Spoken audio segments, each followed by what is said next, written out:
চারটে প্রসিদ্ধ কিতাবের ভিতরে কোরআনে কারীম বডিগত দিক দিয়ে পরিধিগত দিক দিয়ে অত বড় না। যেমন তাওরাত হযরত মুসা আলাইহিস সালাতু ওয়াসসালামের উপরে নাজিল হয়েছিল।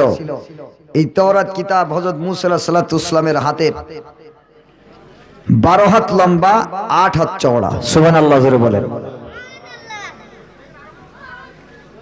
এর পারা হলো 1000, আর আমাদের কোরআন কারীমের পারা কত? 30। তাওরাতের পারা কত? 1000। 1000 পারা তাওরাত। এই তাওরাতের প্রত্যেকটা পৃষ্ঠা ছিল পাথরের লেখা। আর এই তাওরাত কিতাব একবারে আল্লাহ নাজিল করে তুর পাহাড়ে পয়গম্বর মুসা আলাইহিস সালাতু ওয়াসসালামকে ডাকলেন, ডেকে একবারে তাওরাত দিয়েছেন।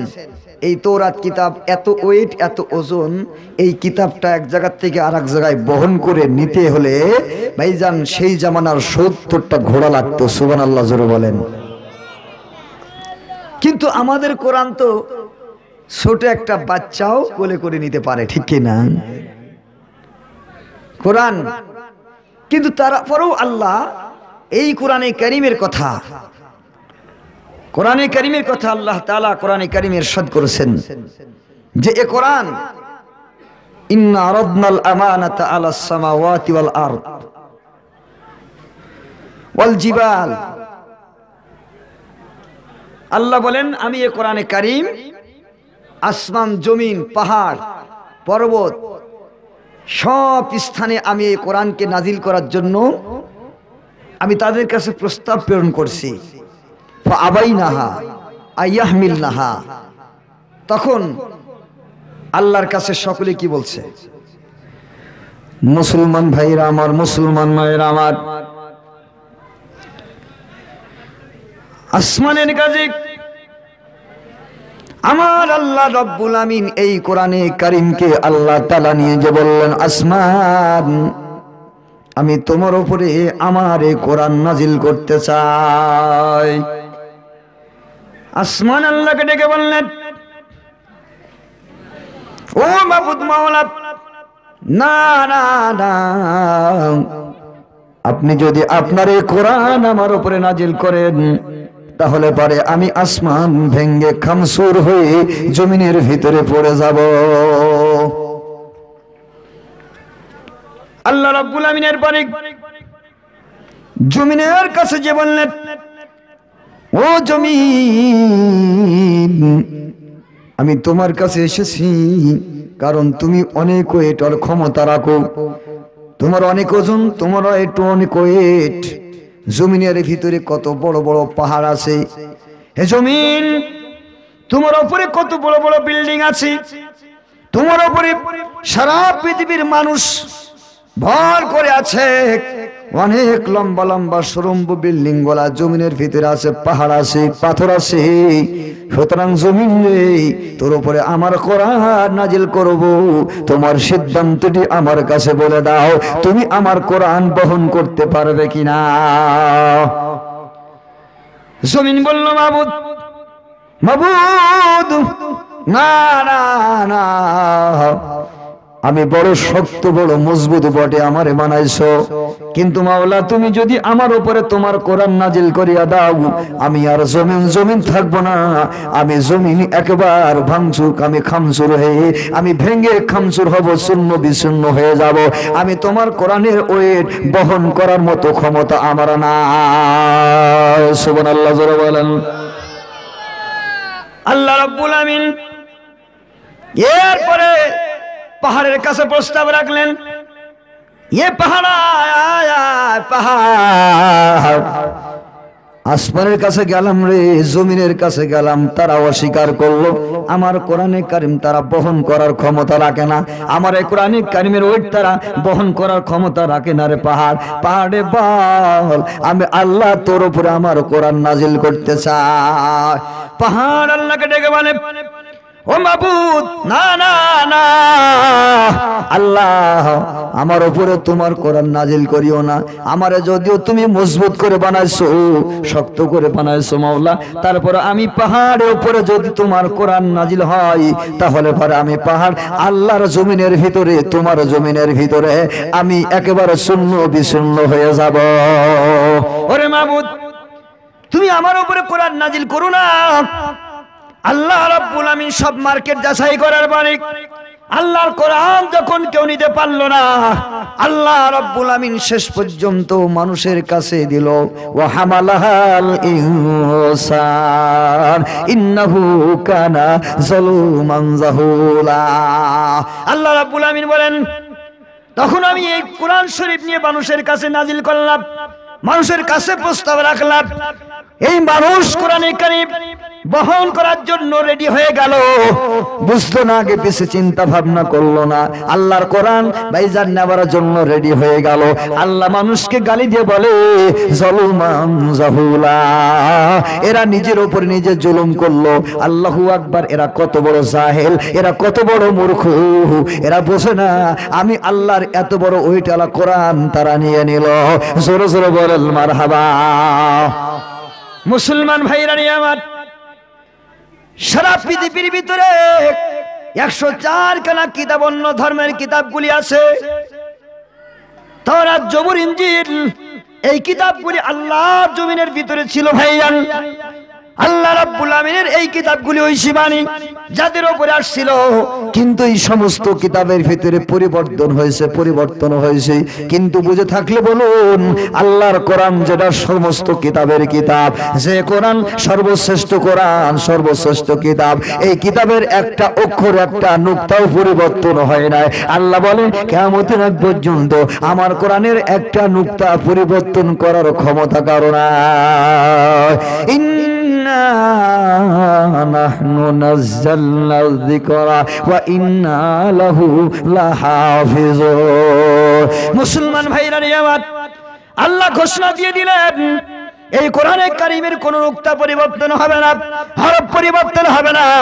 গোটা পৃথিবীর কাফের জগৎ, বেঈমান জগৎ সকল যদি এক হইয়া আমি আল্লাহর কোরআন দুনিয়ার থেকে বিদায় দিতে চাই, তারা বিদায় হয়ে যাবে।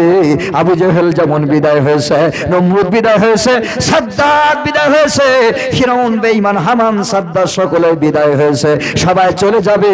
আমার কোরআন, আমার আল্লাহ বলেন জায়গায় থাকবে, কোরআন নষ্ট হবে না। জোরে জোরে বলেন মারহাবা। আমার ভাইরা বুঝে থাকলে বলুন, আল্লাহ যে চ্যালেঞ্জ গ্রহণ করলেন, কোরআন নষ্ট হবে না, এই কোরআন ধ্বংস হবে না, পৃথিবীর সব ধ্বংস হয়ে যাবে, কোরআন নষ্ট হবে না। কোরআন ভাইজান ধ্বংস করার ক্ষমতা কেউ রাখে না। আল্লাহ রাব্বুল আমিন যুগে যুগে আল্লাহর কোরআনে কারীম হেফাজত করেছেন। তার কারণ হলো মহান রব্বুল আমিন আল্লাহ তাআলা, আমার রব, আমার রব এত শক্তিশালী, এত ক্ষমতাবান। আল্লাহ বলেন এই কোরআন আমি আল্লাহ তাআলার কাছে, আমি আল্লাহ রব্বুল আমিন কি করে রাখছি তোমরা জানো। ওরে দুনিয়ার মানুষ, মানুষের এত ক্ষমতা দিলাম, পাহাড়ের চাইতে মানুষের দিল বহুত বড় শক্ত। সুবহানাল্লাহ জোরে বলেন। আসমানের চাইতে মানুষ বড় শক্ত, মানুষ এত বড় মজবুত, মানুষ এত বড় দামি। আল্লাহ রাব্বুল আমিন কাবা ঘরের চাইতে মানুষ দামি। সুবহানাল্লাহ জোরে বলেন। আমার ভাইয়ারা, এখানে যতগুলা মানুষ বসে আছি, সকল মানুষের অন্তর ভাইজান আল্লাহ তাআলার এক একটা কাবা। জোরে বলেন মারহাবা। আমার ভাইরা ভুল বুঝবেন না, ফকিরদের মতো আবার ভুল বুঝবেন না। আমার বাবার কলবটা হলো কাবা। জোরে বলেন নাউজুবিল্লাহ। ওই কথা বুঝাই নাই।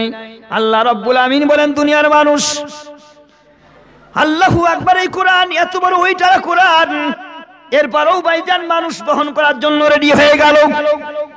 আল্লাহ রাব্বুল আমিন বলেন এই কোরআনে কারীম দুনিয়ার কোন মানুষ ক্ষমতা রাখে দুনিয়া থেকে বিদায় করে দিবে? আমি আল্লাহর কিতাব দুনিয়া থেকে কখনো বিদায় হবে না। তার কারণ হলো আল্লাহ বলেন বাল হুয়া কুরআনুম মাজিদুন ফি লাউহিম মাহফুজ। মাহফুজ। ওরে দুনিয়ার মানুষ জানো না দুনিয়ার যে কোরআন তোমরা তেলাওয়াত করো, দুনিয়ার যে ছোট বাচ্চা হাফেজ কোরআন, সেই হাফেজ কোরআনটা তেলাওয়াত করে, ও দুনিয়ার মানুষ তোমরা মনে করো এই দুনিয়ার ভাইজান নুকসাওয়ালা, এই দুনিয়ার একটা কোরআন ভাইজান কাগজে লেখা এই কোরআন তেলাওয়াত করতেছে। না না না, হাফেজ কোরআন ভাইজান মহিলারা পুরুষেরা যে কোরআন তেলাওয়াত করো, আমার এই কোরআনটা আমি আল্লাহর আরশে পুরাপুরি লেখা। জোরে জোরে বলেন সুবহানাল্লাহ। মুসলমান আমরা কোন কোরআন পড়ি? জোরে বলেন কোন কোরআন? জোরে বলেন কোন কোরআন? লোহে মাহফুজের সেই কোরআন আমরা পড়ি।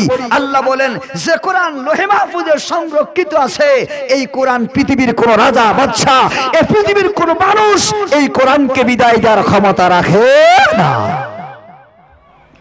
আমার ভাইরা, আমার মায়েরা, আমি একটা ছোট্ট ঘটনা বলে সামনের দিকে আগাই যাব। আল্লাহর কোরআনে কারীম যুগে যুগে হেফাজত হয়েছে।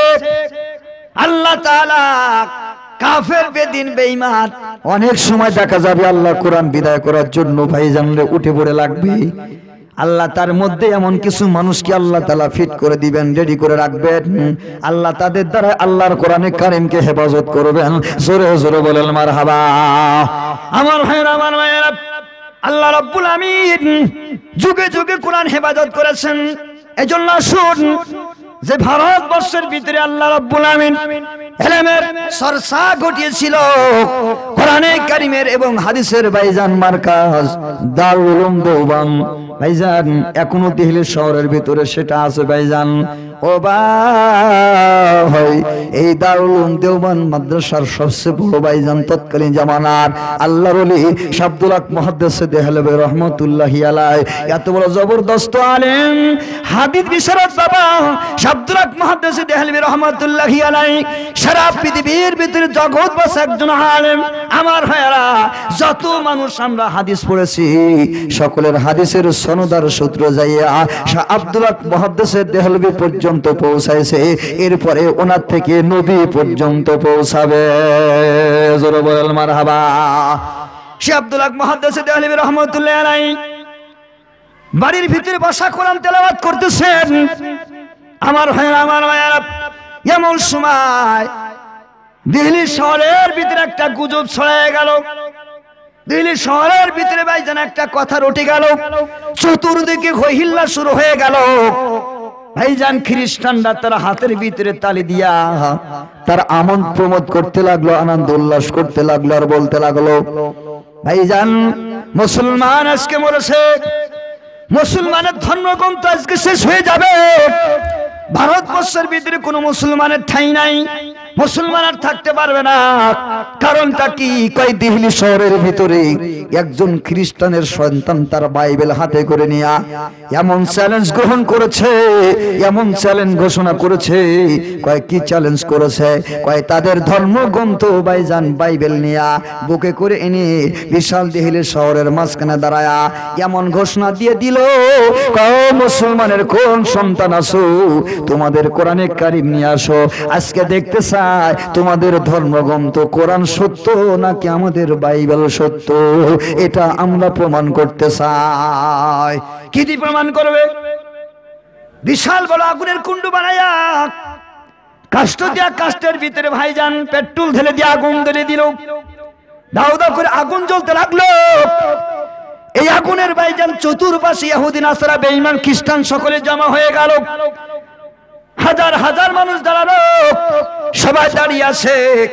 এমন সময় ভাইজান খ্রিস্টানের সন্তান বারবার হাত নেড়ে চ্যালেঞ্জ করে বলতে লাগলো, আমি চ্যালেঞ্জ করে দিলাম, মুসলমানের কোন সন্তান এমন আসুনি আসবে আমার সাথে চ্যালেঞ্জ মোকাবেলা করার জন্য, আমার ধর্মগ্রন্থ বাইবেল আগুনে ফেলাই দিব, মুসলমানের ধর্মগ্রন্থ কোরআনও আগুনে ফেলাই দিতে হবে, যেটা জ্বলে যাবে মনে করব সেই ধর্মগ্রন্থটা ভুল হবে, আর আমারটা যদি জ্বলে যায় আমারটা ভুল হবে, মুসলমানের ধর্ম কোরআন যদি জ্বলে যায় কোরআনটাও ভুল হবে।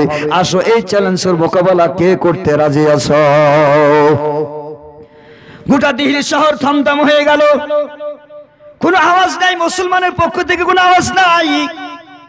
হঠাৎ করে আমার ভাইজান আওয়াজ আসলো, একজন নওজোয়ান যুবক সন্তান কয় দাঁড়াও, অপেক্ষা করো। দৌড়ায় চলে গেল। শাবলাক মুহাদ্দিস দেহলভী রাহমাতুল্লাহি আলাইহি কোরআনে কারীমের পারসা নিয়ে তেলাওয়াত করছেন সকালবেলা। সুবহানাল্লাহ জোরে বলেন। আল্লাহর এই কোরআন তেলাওয়াত করে, কোরআনে কারীম তেলাওয়াত করতে করতে বলতেছ ভাইজান, কোরআন তেলাওয়াত করতে করতে এমন সময় পিছন থেকে একটা সন্তান আওয়াজ দিয়ে বলে, হুজুর কোরআন পড়েন। কি ঘটনা ঘটেছেন শুনেননি? হুজুর আর বাসার উপায় নাই, হুজুর তাড়াতাড়ি চলেন। কয় কি হয়েছে বেটা? কয় হুজুর শুনেন না, এই দিহলি শহরের ভিতরে মুসলমানের বিরুদ্ধে চ্যালেঞ্জ ছুড়ে দিয়েছে বাইবেল, খ্রিস্টানের বাইবেল নিয়ে। আপনি তাড়াতাড়ি চলেন, ওরা চ্যালেঞ্জ করেছে মুসলমানের কোরআন আগুনে ফেলাই দিবে, তাদের বাইবেলও আগুনে ফেলাই দিবে, যাদেরটা জ্বলে যাবে তার ধর্মগ্রন্থ ভুল হয়ে যাবে। এই চ্যালেঞ্জের মোকাবেলায় মুসলমানের কোনো আলেম নাই, কেউ নাই, কেউ কথা বলে না। হুজুর তারা তো তালি লাগাতে আসে। আল্লাহর ওলি শাহ আব্দুল হক মুহাদ্দিস দেহলভী রাহমাতুল্লাহি আলাইহি বাগের বাচ্চা পাক, আল্লাহু আকবার, জাতির কর্ণধার, রাহবারে উম্মত, আল্লাহু আকবার, বাগের মতো গর্জন ছেড়ে দিয়া কোরআনে কারীম যেটা পড়তেছিলেন হাতের ভিতরে করে লইয়া দৌড় দিয়া দিল্লি শহরের অগ্নি কাণ্ডের পাশে দাঁড়ায় গেল। জোরে জোরে বলেন মারহাবা। আমার ভাইয়েরা, আমার ভাইয়েরা, আমি আপনাদেরকে বুঝাই দিব, আল্লাহ রাব্বুল আমিন যুগে যুগে আল্লাহর কোরআন হেফাজত করেছেন। জোরে বলেন মারহাবা। আমার ভাইয়েরা, আমার ভাইয়েরা, চতুর্দিকে হাজার হাজার লক্ষ লক্ষ জনতা ভাইজানরে দাঁড়িয়ে আজকে মজা দেখবি আল্লাহর কোরআন পড়ে যায় নাকি বাইবেল পড়ে যায়।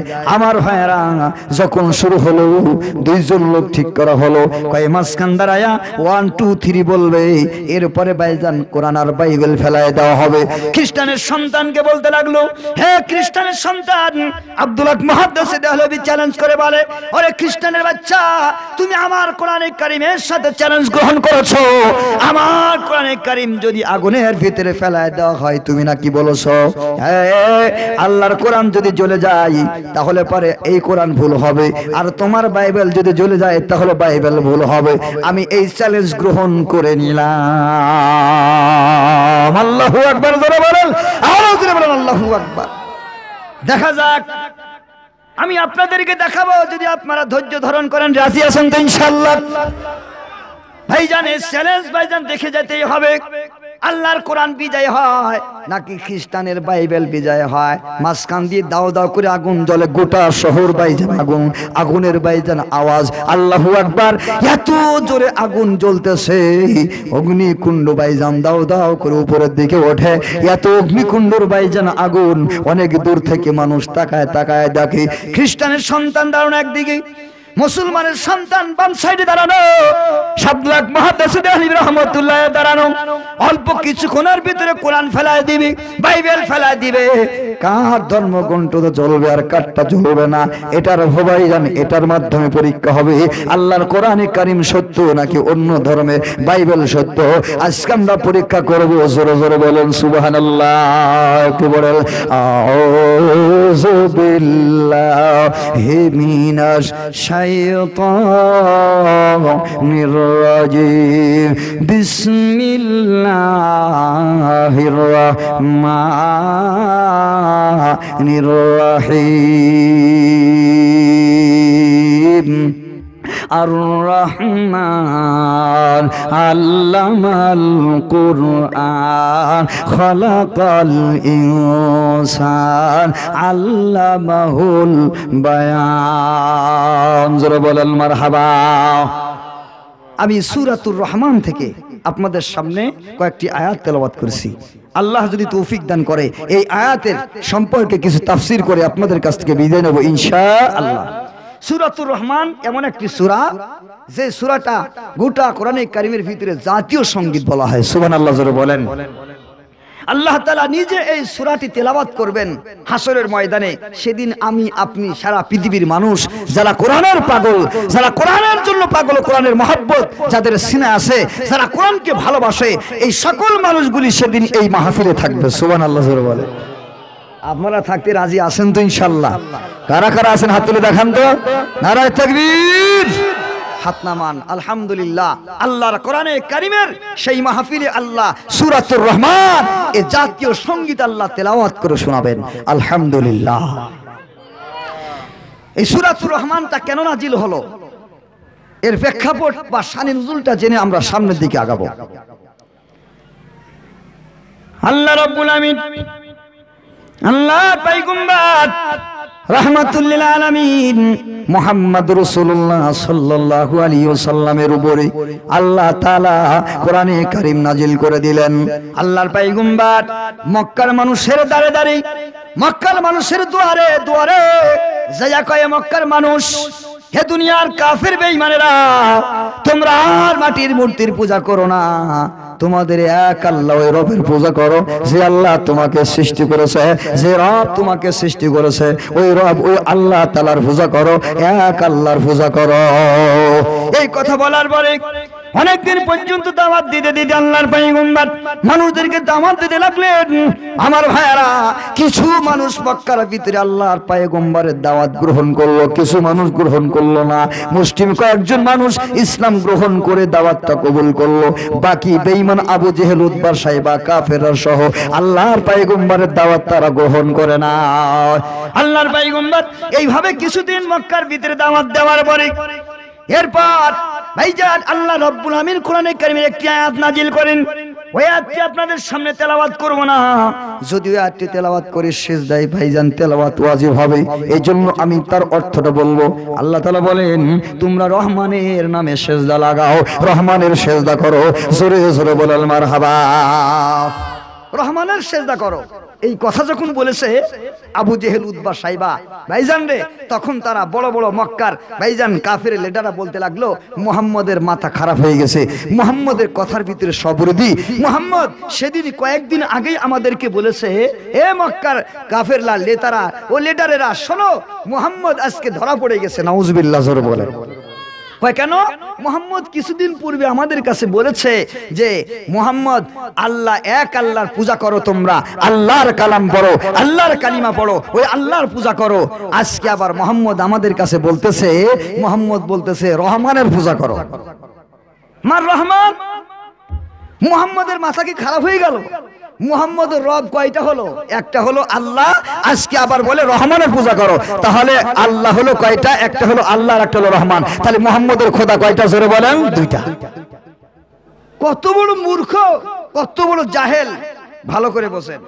এই মুহাম্মদ এতদিন বলে আসছে তার রব হলো একজন আল্লাহ, আবার আজকে কয় রহমান আর একটা, তাহলে হলো দুইটা। মুহাম্মদের আর কথা মানা যাবে না। সুতরাং তোমরা ওই ফালতু লোকের কথা শুনো না। এই জাতীয় কথা বলে আল্লাহর পয়গম্বরকে তারা ব্যথা দিতে লাগলো। কিন্তু তাদের এই কথাটা ভাইজান কত বড় মূর্খতা আপনারা বুঝুন। তাদের এই মূর্খতার একটা উদাহরণ আপনাদেরকে দেই। এলাকার মনে করেন একজন মা ছেলে বিদেশ পাঠাইছে, ছেলে বিদেশে গেছে, মায়ের নামে অ্যাকাউন্ট করে ছেলে বিদেশ থেকে টাকা পাঠাইছে। তো বিদেশ থেকে টাকা পাঠানোর পর মারে বলছে, আম্মা আমি বিদেশ থেকে টাকা পাঠাইছি 20,000 টাকা, আপনি 20,000 টাকা মানে ব্যাংকে গেলে পারে ম্যানেজার আপনাকে গুনে রেডি করে আপনাকে দিয়ে দিবে। মেয়েটা গেছে, যাওয়ার পরে ম্যানেজার টাকা পয়সা গুনে রেডি করে রাখছে, রেখে মহিলার হাতে দিয়ে বলছে, মা নেন, এই আপনার ছেলের দেওয়া 20,000 টাকা। বৃদ্ধা মহিলা ভাইজান মাথা খারাপ হয়ে গেছে। বেটা, আমার ছেলে দিল 20,000 টাকা আর তুমি আমাকে দিচ্ছ 20,000 টাকা। তুমি না জানি আমার ছেলের কত টাকা মেরে খাইছো, আমার 20,000 টাকা দিতে হবে, 20,000 আমি নিব না। বুঝে থাকলে বলুন, এটা কি শিক্ষিত মানুষের কথা নাকি অশিক্ষিত মানুষের কথা? বুঝার ভুল, বুঝতে ভুল হয়েছে, ঠিক কেনা? জোরে বলেন, কি হয়েছে? বুঝতে ভুল হয়েছে। আমার ভাইজান, কুড়িও যাকে বলে বিষও তাকে বলে, কুড়িও যারে বলে বিষও তাকে বলে, বিষও যাকে বলে কুড়িও তাকে বলে। ভাইজান, এজন্য না বোঝার কারণে মানুষ অনেক কিছু ভুল বুঝে থাকে, ঠিক কিনা? জোরে বলেন। কথায় কথা বেরিয়ে যায়। কথার একটা বলবো, ও ভাইজান, ছেলের সাথে করে, ছোট বাচ্চার সাথে করে পিতা মাতা দুইজন যাচ্ছে সফরে, বাইরে হচ্ছে বেড়াতে গেছে। বেড়াতে যেতে যেতে ছেলে বলছে, আব্বা মালাই খাবো, একটা মালাই কিনে দেন। তো মালাই কিনে দিয়েছে, মাশাআল্লাহ। ছেলে খাইতে খেতে মালাইটা হাফ খাওয়া হয়েছে আর হাফ বাকি আছে, হঠাৎ করে হাত থেকে পড়ে গেছে।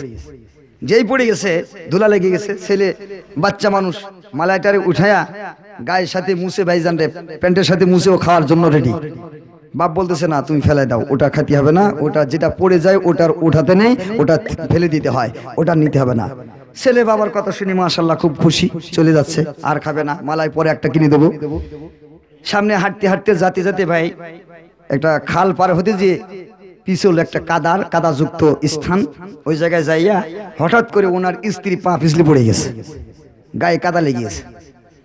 যাওয়ার পর এবার স্ত্রীকে উনি হাত চেপে ধরে উঠাই নিয়ে চলে যাচ্ছে।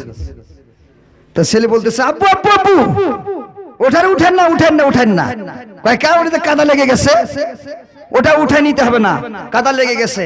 কারণ আপনি না আগে বলছেন যে জিনিসে কাদা লেগে যায় ওটা উঠাতে নেই, এজন্য আপনি আমার আম্মুরে ফেলাই দেন, কাদা লেগে গেছে আর নেওয়া যাবে না, আর একটা আম্মু বাজার থেকে আপনারা কিনে দেবো। ভাইজান বরফ পড়ার মালাই পড়া আর মা পড়া দুটার ভিতরে বেশ কম আছে কি আছে না? জোরে বলেন আছে কি আছে না? আরো জোরে বলেন আছে কি আছে না? মুসলমান ভাইরা আমার, মুসলমান মায়েরা আমার, কাফের বেঈমানের দলেরা বুঝতে ভুল করেছে। আল্লাহর পয়গম্বর মুহাম্মদুর রাসূলুল্লাহ সাল্লাল্লাহু আলাইহি ওয়াসাল্লাম ঘোষণা দিলেন মক্কার ভিতরে তোমরা এক আল্লাহর ইবাদত করো। রহমান কাকে বলে? রহমান যারে বলা হয় আল্লাহ তারে বলা হয়, বুঝার বেশ কম, ঠিক কিনা জোরে বলেন। আমার ভাইরা আমার মায়েরা খুব ভালো করে খেয়াল করেন। দুনিয়ার মানুষ, আর একটা উদাহরণ আপনাদেরকে দেই, এলাকার একটা ছেলে ইঞ্জিনিয়ার, ডক্টর, ব্যারিস্টার, সবকিছু হয়েছে, মুফতি, মুহাদ্দিস, তাই না? আল্লাহ তাআলা দুনিয়ার ভিতরে এই সমস্ত বেঈমান কাফের জগৎদেরকে জবাব দেওয়ার জন্য ভাইজান সহজ কথা হলো, আমি আপনাদেরকে বুঝাই, আপনি মুফতি হয়েছেন, মুহাদ্দিস হয়েছেন, হুজুর মুফতি হয়েছেন, ভাইজান এলাকার ভিতরে যদি ওনার বাড়ির পাশে যাইয়া একজন মানুষ বলে অমুক মুফতি সাহেবের বাড়ি কোথায়, তাহলে আর মুফতি আশরাফ বলার প্রয়োজন নাই, মুফতি বলতে ওনাকে বোঝায়, ঠিক কিনা জোরে বলেন? এটা ওনার কি নাম জোরে বলেন তো? মুফতিটা গুণবাচক নাম, ঠিক কিনা জোরে বলেন? মুফতির গুণটা অর্জন করার কারণে ওনার ভিতরে মুফতি নামটা আসছে, আসল নাম কিন্তু কি? মুফতি আশরাফ। এলাকার একটি ছেলে ইঞ্জিনিয়ার, ডক্টর, ব্যারিস্টার, ভাইজান ম্যাজিস্ট্রেট, এই ছেলেটা এই গুণ অর্জন করার কারণে একাধিক গুণ অর্জন করে একাধিক টাইটেল না তার নামের সাথে দেওয়া হয়। একজন ছেলে ইঞ্জিনিয়ার, ভাইজান ডক্টর, অনেক কিছু ডিগ্রি নিয়েছে, ভাইজান এই ডিগ্রির সাথে মানুষ একজন তার নাম সলিমউদ্দিন বা কলিমউদ্দিন, তার এই ডিগ্রির সাথে ৫-৬টা ডিগ্রি গুণ বাসক ভাইজান গুণ অর্জন করার কারণে তার নামের সাথে ইঞ্জিনিয়ার লাগানো হয়, ডক্টর লাগানো হয়, ভাইজান ডাক্তার লাগানো হয়।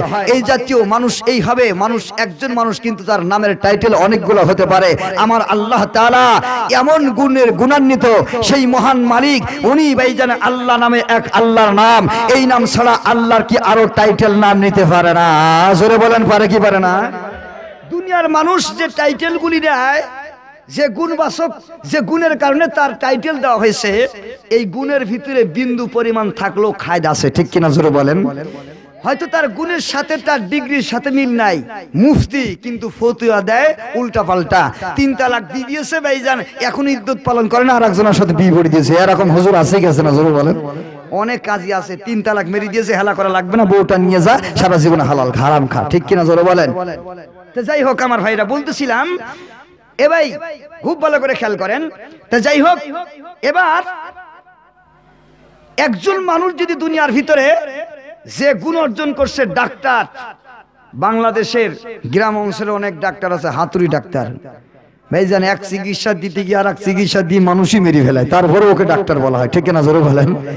তাহলে বোঝা গেল এর গুণবাচক নাম ডাক্তার, কিন্তু এই ডাক্তারের যে গুণ অর্জন করছে এটার ভিতরে কমতি আছে, কমতি থাকা সত্ত্বেও, পরিপূর্ণ না থাকা সত্ত্বেও তাকে ডাক্তার বলে ডাকা হয়। ইঞ্জিনিয়ার, তার ভিতরে ইঞ্জিনিয়ারের পূর্ণ গুণ না থাকা সত্ত্বেও এই ডিগ্রির কারণে তাকে ইঞ্জিনিয়ার বলা হয়। ডক্টর, এই ডক্টরের গুণ তার ভিতরে পূর্ণ না থাকা সত্ত্বেও তাকে যদি ডক্টর বলা যায়। আর সেই মহান মালিক যে রব আল্লাহ তাআলা, আমরা তার নাম জানি একটা আল্লাহ নাম, বাকি আল্লাহর আরো 99টা নাম আছে গুণবাচক নাম। আল্লাহ বলেন, ও দুনিয়ার মানুষ, তোমরা যদি তোমাদের নামের শুরুতে যে টাইটেলগুলো লাগাও, এই টাইটেলের ভিতরে যদিও পূর্ণ টাইটেল তোমাদের ভিতরে না পাওয়া যায়, তারপরেও এই টাইটেল দিয়ে তোমাদেরকে সম্বোধন করলে যদি ক্ষতি না হয়, আমি আল্লাহর নাম আল্লাহ, আল্লাহ ছাড়া আর বাকি যত গুণবাচক নাম আছে প্রত্যেকটা গুণবাচক নামের সাথে আমার কাজের মিল আছে। এই জন্য তোমরা যদি ওই জাতীয় টাইটেল লাগাতে পারো, আমি আল্লাহ কেন লাগাতে পারি না? মুসলমান ভাইরা আমার, মুসলমান ভাইরা আমার, আসলে আমি বলতেছিলাম আল্লাহ রাব্বুল আমিন, আমার ভাইরা আমার মায়ের আল্লাহ তাআলা বলেন দুনিয়ার মানুষ, ওরে দুনিয়ার মানুষ, আমি আল্লাহ তাআলা যে টাইটেল নিয়েছি আর রহমান, একটা গুণবাচক নাম। আল্লাহ তাআলার অনেক নাম আছে বাবা, যে নামগুলি আল্লাহর গুণবাচক নাম, রহমান, সাত্তার, গফফার, রাজ্জাক। আমি আপনাদের সামনে আল্লাহ তাআলার একটা গুণবাচক না আপনি আলোচনা করব। আমার ভাইরা, রাজ্জাক আল্লাহ তাআলার একটা গুণবাচক নাম, জোরে জোরে বলেন সুবহানাল্লাহ। আমার ভাইরা আমার মায়েরা, রাজ্জাক একটা গুণবাচক নাম। রাজ্জাক মানে রিজিক দাতা। এই রাজ্জাক মানে রিজিক দাতা, মানে যে মানুষের রিজিক দান করে। গোটা পৃথিবীর সমস্ত মাখলুকাতের রিজিক আমার আল্লাহ তাআলা দেয়, পৃথিবীর কোন মানুষ দেওয়ার ক্ষমতা রাখে না। জোরে বলেন কথা ঠিক কিনা? লা ইলাহা ইল্লাল্লাহ, লা ইলাহা লা ইলাহা ইল্লাল্লাহু মুহাম্মাদুর রাসূলুল্লাহ সাল্লাল্লাহু আলাইহি সাল্লাম। মুসলমান ভাইরা আমার, মুসলমান ভাইরা আমার, আল্লাহ রাব্বুল আমিন যে গুণবাচক নাম নিয়েছেন, একটা নাম হলো রাজ্জাক। আমি আপনাদেরকে দেখায় দেই আল্লাহ রাব্বুল আমিন যে রাজ্জাক নামটা নিয়েছেন, এই রাজ্জাক নামটা আমার আল্লাহ তাআলা রিজিক দাতা। রাব্বুল আমিন বললেন পারবে না। হযরত সুলাইমান আলাইহিস সালাতু ওয়াস সালাম দাবি জানাবো, আল্লাহ যদি 6 মাস না পারি তাহলে আপনি আমার জন্য 1 মাস দেন। আল্লাহ বলেন তুমি তাও পারবে না, আমার দিকে তাকান, তাও পারবে না। এবার আল্লাহ রাব্বুল আমিন কাছে হযরত সুলাইমান আলাইহিস সালাতু ওয়াস সালাম ডেকে বললেন, ওগো আল্লাহ, তাহলে একদিনও যদি আল্লাহ তাআলা 1 মাস যদি না দেন, 15 দিন দেন, এই 15 দিনের খানা আমি খাওয়াতে পারবো। আল্লাহ রাব্বুল আমিন ডেকে বললেন, সুলাইমান না না, 15 দিনও তুমি ক্ষমতা রাখো না। ওগো আল্লাহ, তাহলে আমার 1 সপ্তাহ দেন। আল্লাহ বলেন তাও পারবে না। এরপরে ভাইজান সুলাইমান পয়গম্বর বললেন, তাহলে ওগো আল্লাহ 1 দিন দেন। আল্লাহ বলেন তাও পারবে না। মহান মালিক আল্লাহ রাব্বুল আমিন সুলাইমান পয়গম্বরকে ডেকে বলে, পয়গম্বর তোমার 1 দিন নয়, 1 দিন পুরো নয়। সুলাইমান পয়গম্বর বলে, ওগো আল্লাহ, তাহলে আমার একটা ওক্তের খাবারের জিম্মা আমার দেন। ওগো আল্লাহ, আমার মনে যাচ্ছে সারা পৃথিবীর মাখলুকাতকে আমি খানা খাবো, আল্লাহ তুমি আমারে সুযোগ দেন। আল্লাহ রাব্বুল আমিন বলেন, সুলাইমান পয়গম্বর যা যা, অনুমতি দিলাম। সকালবেলা আমি আল্লাহ তাআলা গোটা পৃথিবীর সমস্ত মাখলুকাতকে খানা খাওয়ায়া দুপুরের টাইমে তোমার বাসায় দাওয়াতের জন্য পাঠাবো। জোরে জোরে বলে মারহাবা। হযরত সুলাইমান পয়গম্বর আলাইহিস সালাতু ওয়াস সালাম অনেকদিন ধরে কাজ শুরু করে দিলেন। আমার ভাইয়েরা, আমার মায়েরা, কাজ চলতে লাগলো। সব জায়গার খানাগুলা গোছা গোছা বাজান একটা বিশাল ময়দানে রেডি করা হলো। সমস্ত খাবারগুলো যখন রেডি হয়ে গেল, সুলাইমান পয়গম্বর আল্লাহ তাআলাকে বলল, আমি রেডি আছি। আল্লাহ রাব্বুল আমিন বলেন, তাহলে তাই হবে। আল্লাহ রাব্বুল আমিন সুলাইমানকে বলল, সুলাইমান আমি আল্লাহ তাআলা পাঠিয়ে দিলাম সকালবেলার সমস্ত মাখলুকাত আমার আল্লাহ তাআলা তাদেরকে খানা খাওয়ায়া আল্লাহ তাআলা নাস্তা করা বললেন, ও পৃথিবীর সমস্ত মাখলুকাতেরা, আজকে আমি আল্লাহ তাআলা দুপুরের খানা তোমাদের আর দিব না। আজকে দুপুরের খানার দাওয়াত তোমাদের সুলাইমান পয়গম্বরের বাসায়। জোরে জোরে বলেন সুবহানাল্লাহ। আমার ভাইরা, আমার মায়েরা, সমস্ত মাখলুকাত সকালের নাস্তা খাইয়া অপেক্ষা করতে সুলাইমানের বাসায় যাবে পয়গম্বর। সব কিছু ভাইজান জাগজগের সাথে রেডি করেছেন, কমপ্লিট করেছেন। সমস্ত মাখলুকাত চলে আসলো। দুপুরের টাইম হয়েছে, একে একে ভাইজান সবাই হাজির হয়ে গেছে। আসার পরে হযরত সুলাইমান পয়গম্বর বলেন, আল্লাহ যাকে আগে অর্ডার করেছে সেই খানায় আগে মুখ দেবে। আমার ভাইরা, এবার আল্লাহ তাআলা পয়গম্বর মুহাম্মদ পয়গম্বর সুলাইমান নবী ভাইজান দাঁড়ানো। আল্লাহ রাব্বুল আমিন এমন আদেশ করে বলে, ও সুলাইমান পয়গম্বর, সমস্ত মাখলুকাত পাঠায় দিলাম, খাবারের ব্যবস্থা করে দাও। দাও। আল্লাহ তাআলা আগে থেকে জানায় দিয়েছে প্রথম যাবে ভাইজান সাগরের তিমি মাছ খানার কাছে রেডি হবে, সাগরের তিমি মাছ প্রথম খাবার খাবে। জোরে জোরে বলেন মারহাবা। আমার ভাইরা আমার ভাইরা, সাগরের তিমি মাছ রেডি হয়ে গেল, খাবার খাওয়ার জন্য সামনে চলে গেল। সুলাইমান পয়গম্বর দাঁড়ানো, এই সাগরের তিমি মাছটা ভাইজান একটা ঠোঁট নিচের দিকে দিয়া আর একটা ঠোঁট উপরের দিকে দিয়া যত খাবার সুলাইমান পয়গম্বর রেডি করেছে সমস্ত খাবারগুলি আমার ভাইয়েরা এক লোকমায় তার পেটের ভিতরে নিয়ে নিয়েছে। সুবহানাল্লাহ জোরে বলে। আল্লাহু আকবার। পয়গম্বর সিজদা পড়ে গেল, কয় গো আল্লাহ আমার বুঝাচ্ছে না, গোটা পৃথিবীর মানুষ সকলে যদি এক বাক্যে এক জায়গায় হাজির হয়ে একত্রিত হইয়া সারা পৃথিবীর মাখলুকাতের খাবার দেওয়ার জন্য রেডি হয়, ওগো আল্লাহ পৃথিবীর কোনো মানুষ তা ক্ষমতা রাখে না, একমাত্র তুমি রাখো তার ক্ষমতা। ওগো আল্লাহ না না না, তিনি মাস তার জবান খুলে বলতেছে পয়গম্বর সুলাইমান আরো খাবার দাও। সুলাইমান কয় এত খাবার দিলাম তারপরও তোমার পেট ভরে নাই।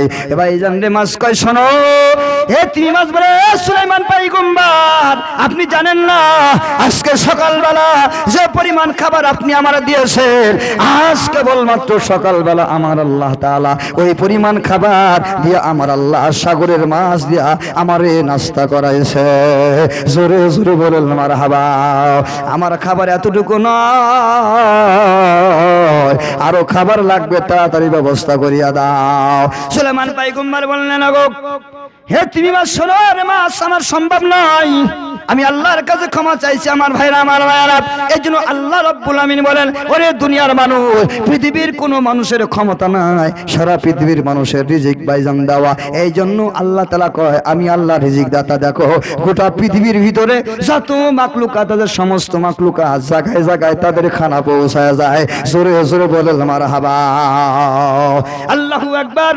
এই জন্য আল্লাহ তাআলা কার রহমান, হে দুনিয়ার মানুষ তারা রহমান চিনে না, তারা রহমান চিনে না। পয়গম্বর মুহাম্মদ আরবি সাল্লাল্লাহু আলাইহি ওয়াসাল্লাম আল্লাহর পয়গম্বরের কাছে হযরত জিবরাইল আমিন হাজির হয়ে গেলেন। আল্লাহ রাব্বুল আমিন কয় জিবরাইল যাক আমার পয়গম্বরকে কাছে যাক, সূরাতুর রহমান নিয়ে নাজিল করিয়া দাও। পয়গম্বরকে ডেকে বলতেছেন পয়গম্বর আমার আল্লাহ তাআলা আপনার উপরে সূরাতুর রহমান নাজিল করেছেন। সূরাতুর রহমান নিয়ে আল্লাহর পয়গম্বরের কাছে হযরত জিবরাইল আমিন আসলেন। আসার পরে বলে পয়গম্বর আপনি এই সূরা তেলাওয়াত করুন। আল্লাহ তাআলা তখন সূরা রহমান নাজিল করে দিলেন। আর রহমান আল্লামাল কুরআন খলাকাল ইনসান আল্লামাহুল বায়ান। আর রহমান তারা প্রশ্ন করেছে রহমান আবার কাকে বলে, রহমান আবার কি ডাক? আল্লাহ রাব্বুল আমিন কোরআনে কারীমের শুরুতে ভাই জানলে রহমানের শুরুতে বলেছেন আর রহমান একটি মুক্তাদা, একটি উদ্দেশ্য, একটি ভাইজান উদ্দেশ্য, একটি সাবজেক্ট ভাইজান। এজন্য আরবি ব্যাকরণে আছে প্রথমটাকে মুবতাদা বলা হয়, বাকি ভাইজান খবর বলা হয়। এজন্য আল্লাহ সূরাতুর রহমানের ভিতরে একটি মাত্র মুবতাদা, বাকি সব খবর নিয়ে আসেন। আর রহমান মুবতাদা, আর রহমান আল্লামাল কুরআন একটা একটা একটা খবর। আর রহমান আল্লামাল কুরআন ভাইজান এক নম্বর খবর, ভাইজান খলাকাল ইনসান দুই নম্বর খবর। এইভাবে ভাইজান একটা মুবতাদা, বাকি সবগুলা খবর, একটা মাত্র সাবজেক্ট, বাকি সবগুলা প্রেডিকেট, একটা মাত্র উদ্দেশ্য, বাকি কোরআনের সূরাতুর রহমানের সবগুলা বিধিহ। আল্লাহ তাআলা এইভাবে গোটা কোরআনে কারীমের ভিতরে একটাই মাত্র রহমান এই উদ্দেশ্য নিয়ে এসে বাকিগুলা বিধি নিয়ে এসে বুঝাইলেন রহমান কারে বলা হয়। আর রহমান আল্লামাল কুরআন। আর রহমান, রহমান তো সেই রহমান, রহমান তোই খোদা সেই রহমান। আল্লাহু আকবার। আর রহমান আল্লামাল কুরআন, মানুষকে কোরআনে কারীমের শিক্ষা দিয়েছে। জোরে বলেন মারহাবা। কি শিক্ষা দিয়েছে জোরে বলেন? কি? কোরআন। কোরআন শিক্ষা দিয়েছে ওই রহমান। আর রহমান আল্লামাল কুরআন খলাকাল ইনসান, মানুষ সৃষ্টি করেছেন। জোরে বলেন সুবহানাল্লাহ। মানুষ সৃষ্টি করেছেন, উনি হলেন সেই রহমান। আল্লাহ তাআলা বারবার মানুষদেরকে বোঝায় বলে মানুষ উনি হলো সেই রহমান যিনি তোমাদেরকে সৃষ্টি করেছে। আমার ভাইরা আমার মায়েরা, এজন্য কোরআনে কারীম মানুষকে শিক্ষা দিয়েছেন আল্লাহ। এই কোরআনে কারিমের শিক্ষা যাদের ভিতরে আছে গো, সে পুরুষ হোক বা নারী হোক, আল্লাহর কোরআন দ্বারা শিক্ষা গ্রহণ করে, আল্লাহ রাব্বুল আমিন দুনিয়ার ভিতরে তাদেরকে মানুষ বলেছেন। জোরে বলেন মারহাবা। এরাই হলো মানুষ রে বাবা। তাহলে যারা দুনিয়ায় কোরআন শিক্ষা করেন না, তারা কি আপনারা মানুষ নয়? অবশ্যই আপনারা মানুষ, কিন্তু আল্লাহ তাআলা বলে ওই মানুষগুলা মানুষ হবে, ওই মানুষগুলা দামি হবে, কিন্তু যারা কোরআনে কারিমের শিক্ষা অর্জন করে তাদের মতো দামি কখনোই হতে পারবে না। জোরে জোরে বলেন কথা ঠিক কিনা আমার ভাইয়েরা, আমার ভাইয়েরা? এই জন্য কোরআনে কারিম এমন একটা কোরআন, এই কোরআন যে যত পড়বে, যে যত তেলাওয়াত করবে, আমার ভাইয়েরা, আমার মায়েরা, আল্লাহর বান্দার দিলের ভিতরে তত তত হেদায়েত আল্লাহ তাআলা দান করবে। আল্লাহ তাআলা তার দেহটারে নূর দিয়ে ভরপুর করে দিবে। আল্লাহর কোরআন এটা লোহে মাহফুজের কোরআন। এই জন্য একজন ছোট্ট বাচ্চা হাফেজ কোরআন, ওরে যাইয়া বলো বাবা পড়া শুরু করো, আল্লাহু আকবার বিসমিল্লাহ বলে শুরু করে দিবে। গোটা কোরআনে কারিম শুরু থেকে শেষ পর্যন্ত খতম করে দিবে সুন্দর কণ্ঠ দিয়া। জোরে জোরে বলেন মারহাবা। আমার ভাইরা, আমার মায়েরা, একজন আল্লাহর কোরআন এমন একটা কোরআন, এই কোরআনের শিক্ষা যদি না থাকে সেই মানুষকে ভাইজান মানুষ বলা যায় না। আমার ভাইরা, আমার মায়েরা, তাহলে আপনারা প্রশ্ন করতে পারেন হুজুর আমরা যারা এখানে বসে আছি তারা কি মানুষ না? আপনারা মানুষ। তার কারণ আমি বলবো এই মানুষগুলা যেহেতু কোরআনে কারিমের মাহফিল শোনার জন্য আসছেন, বোঝা গেল আপনারা কোরআনে কারিমকে মহব্বত করেন। জোরে বলেন কথা ঠিক কিনা? কারা কারা মহব্বত করে একটু হাত তুলে দেখায় তো, নারায়ে তাকবীর। মাশাআল্লাহ, হাত নামান। এই জন্যই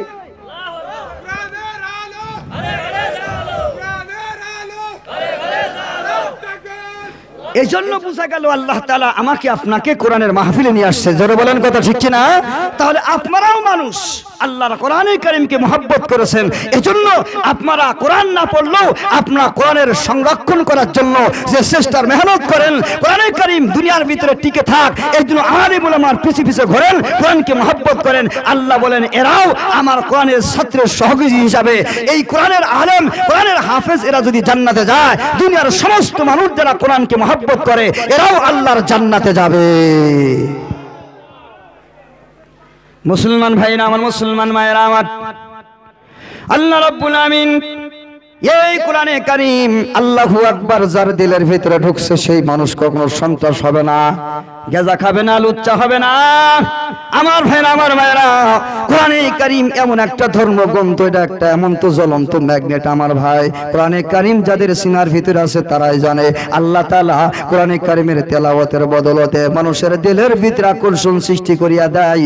আল্লাহ রাব্বুল আমিন যুগে যুগে এই কোরআনে কারীমের ম্যাগনেট দিয়া হাজার হাজার মানুষকে আমার আল্লাহ তাআলার তাদের অন্তরে আল্লাহ হেদায়েত দিয়া আল্লাহ রাব্বুল আমিন ভাইজান দুনিয়ার ভিতরে যত মানুষ আছে আল্লাহর কোরআন দ্বারা শিক্ষা গ্রহণ করেছে গো, এই মানুষগুলা কোনোদিন মানুষের সামনে কুটো কথা কয় না, মানুষকে গালি দিতে জানে না। মাদ্রাসার কোন আলেম তলবে আলেম ভাইজান কোন মানুষের গায়ে হাত দেওয়া দূরের কথা, চোখ রাঙায়া আমার ভাই খারাপ ভাষায় কথা বলতে জানে না। জোরে বলেন কথা ঠিক কিনা আমার ভাইরা, আমার মায়েরা? এই জন্য এই কোরআনে কারীম যারা গ্রহণ করেছে এরা দুনিয়ার ভিতরে সর্বশ্রেষ্ঠ মানুষ।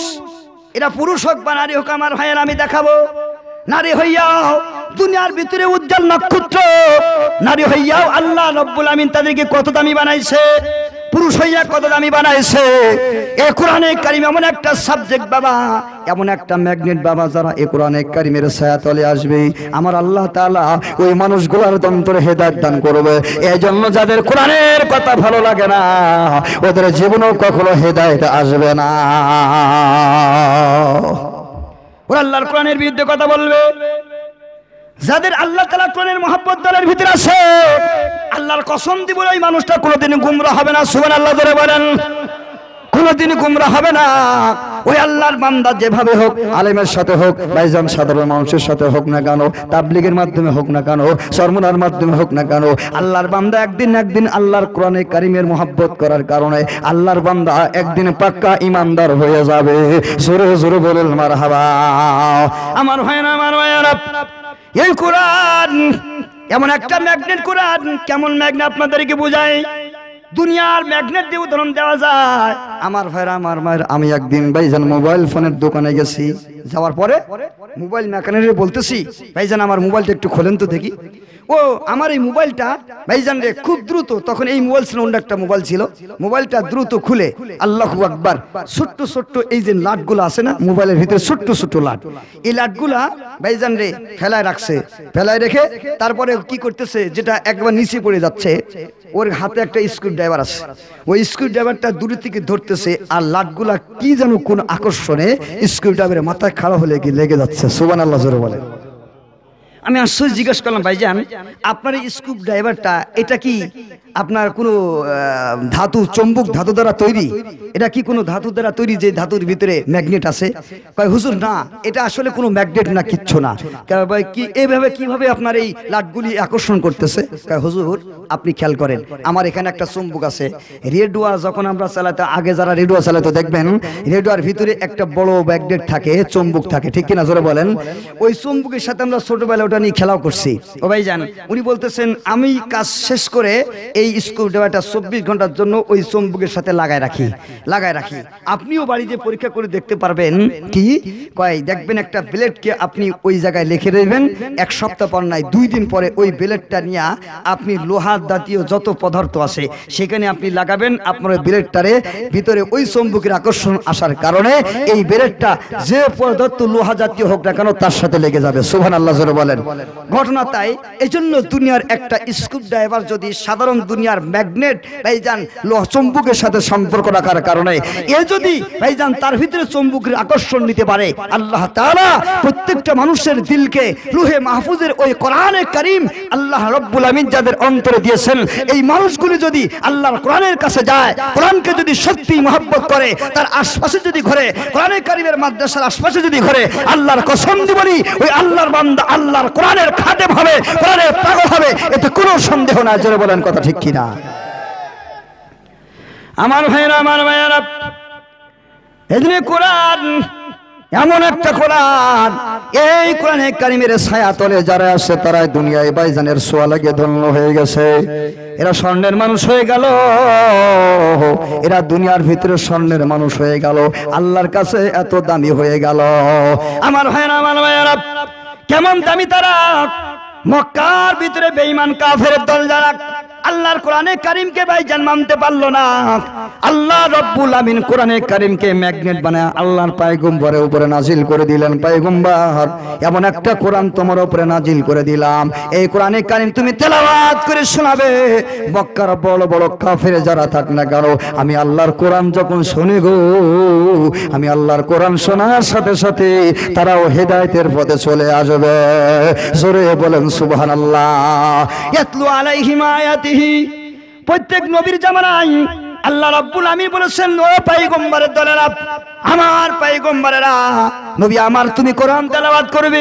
নবী মুহাম্মদ সাল্লাল্লাহু আলাইহি ওয়াসাল্লাম মক্কা নগরীর ভাইজান কাবা ঘরের কোনায় বসিয়া বসিয়া আল্লাহর কোরআন তেলাওয়াত করত। আর এই কোরআনে কারীমের আওয়াজ শুনে বেঈমান কাফের যারা ছিল সকলে আশ্চর্য হইয়া ছোট ছোট বাচ্চা যাদের গুনাহ নাই এরা মক্কার চতুর্পাশে দাঁড়ায় যাইত। জোরে জোরে বলেন মারহাবা। আমার ভাইরা আমার ভাইয়ের জন্য আসুন, এই কোরআনে কারীম হাজার ভাইজান কত ভাইজান লুচ্চা পান্ডা ডাকাত, এই ডাকাতদেরকে আল্লাহ তাআলার কোরআনের সংস্পর্শে এরা আসিয়া ভালো হয়ে গেল। ও ভাইজান এইজন্য আল্লাহর কোরআন দুনিয়ার ভিতরে সবচেয়ে খারাপ মানুষ যারা তাদেরকে ভালো করার ক্ষমতা রাখে, ঠিক কিনা জোরে বলেন। আমার ভাই আল্লাহর কোরআন এটা যারা পড়ে এখন জঙ্গিবাদ, আল্লাহর কোরআন যারা তেলাওয়াত করে তারা জঙ্গিবাদ। গোটা পৃথিবীর কাফের জগৎ বেঈমানরা ভাইজান আমাদেরকে মুখে মুখে মানুষের কানে কানে দিয়ে দিল, সারা পৃথিবীর মিডিয়ায় ছড়ায় দিল এই কোরআনে কারীমের শিক্ষা দিও না, তোমার সন্তানটা জঙ্গিবাদী হবে। এই জন্য মুসলমান ভাই আমার মায়েরা আমাদের সন্তানাদিগুলাকে এখন মাদ্রাসা না দিয়া কেজি স্কুল হাই স্কুল ম্যাডামদের কাছে ভাইজান আমরা ভাইজান আমাদের ছেলে মেয়েগুলো আগে দিয়ে আসি। জোরে বলেন কথা ঠিক কিনা? আল্লাহর কোরআনকে আমরা মহব্বত করি না, আল্লাহর কোরআনকে ছেড়ে দিয়েছি, এমন ছেড়ে দিয়া দিয়েছে আমার ভাইজান আমার মায়েরা আমার ভাইয়েরা। এই জন্য পাশ্চাত্যের দাদা বাবুরা শিখাই দিল আর কোরআনে কারীমের শিক্ষা দিও না। আল্লাহু আকবার, এমন পাগল হয়ে গেলাম আল্লাহর কোরআন ছেড়ে দিলাম। আল্লাহ রাসূল বললেন দুনিয়ার মানুষ জানিয়ে রাখো তারাকতু ফীকুম আমরাইন, তোমাদের মাঝে দুইটা জিনিস ছেড়ে দিলাম, একটা আমি আল্লাহর কোরআন, 2 নম্বর আল্লাহ তাআলা বলেন আল্লাহর পয়গম্বর বলেন আল্লাহর কোরআন, 2 নম্বর হলো আমি পয়গম্বরের হাদিস তথা আমি নবীর তরিকা। এই দুইটা জিনিস মুসলমান যত এর থেকে দূরে থাকবে আল্লাহ তাআলা বলেন তত এরা গোমরা হবে, পথভ্রষ্ট হবে। আল্লাহ রাসূল বলেন তত পথভ্রষ্ট হবে। আল্লাহর কোরআন যত ছেড়ে দিবে তত কাফেরদের হাতে মার খাবে। আল্লাহর কোরআন এবং নবীর হাদিস ছেড়ে চলে যাও, মুসলমান গোটা পৃথিবীতে শান্তি পাবে না। সারা পৃথিবীর কাফের বেঈমানের জগতেরা তোমাদেরকে মারবে, তোমাদেরকে গালি দিবে, তোমাদের উপরে টর্চারিং করবে, কিন্তু আল্লাহর কোরআন আর আল্লাহর নবীর হাদিসকে নিয়ে সামনে অগ্রসর হও। জানিয়া রাখবা গোটা বিশ্বের কাফের জগৎ যদি এক প্ল্যাটফর্মে দাঁড়ায় যায়, আল্লাহর কোরআন আর নবীর হাদিস যদি তোমাদের দিলের ভিতরে, তোমাদের ঘরে বাইরে, তোমাদের রাষ্ট্রে সব জায়গায় তোমরা নিতে পারো, আল্লাহর কসম তোমরা পরাজয় করো, পরাজয় বরণ করবে না, বিজয় বরণ করবে। আমার ভাইরা, আমার ভাইরা, এই জন্য কোরআন সন্ত্রাস তৈরি করে না। এ দুনিয়ার মানুষ তাকায় দেখো, জার্মান জাপান যারা আমাদের এই কোরআন শিক্ষাকারীদেরকে জঙ্গিবাদ বলো, আমি প্রমাণ করে দেব। জঙ্গিবাদ তোমরা, জঙ্গিবাদের উৎস তোমরা সৃষ্টি করেছো বাংলার জমিনে, আল্লাহর জমিনে তোমরা জঙ্গিবাদী তৈরি করেছো। আমেরিকা তোমরাই জঙ্গিবাদী তৈরি করেছো। গোটা বিশ্বের মানুষদেরকে সব জায়গায় বোমা মারিয়া মারিয়া অশান্তি সৃষ্টি করেছো। জোরে বলেন কথা ঠিক কিনা আমার ভাইয়ারা? জঙ্গিবাদী তোমরাই। মুসলমানের ধর্মে কোনো জঙ্গিবাদী নাই, মুসলমানের কোরআনে কোনো জঙ্গিবাদী নাই।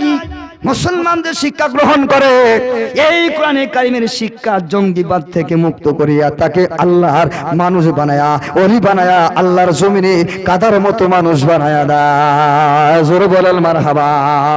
আমার ভাইয়ের জন্য আসুন, ফিরাউন মুসলমানের সন্তান ভাইজান ছেলেদেরকে জবাই করেছে, এটা জঙ্গিবাদ কি জঙ্গিবাদ না? জোরে বলেন। কত বড় জঙ্গিবাদী! পৃথিবীর ইতিহাসে প্রথম জঙ্গিবাদী তোমরা। তোমরা এই মানুষদেরকে হত্যা করেছো, মানুষদেরকে জবাই করেছো।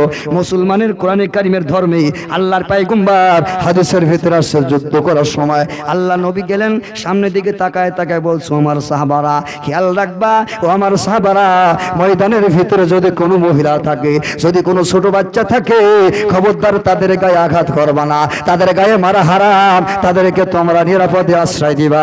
জোরে জোরে বলেন মারহাবা। আমার ভাইরা, আমার মায়েরা, তাহলে বোঝা গেল যে কোরআনের ধর্মে কয় নারীদের গায়ে হাত তোলা যাবে না, যে কোরআনে বলতেছে ছোট বাচ্চাদের গায়ে মারা যাবে না।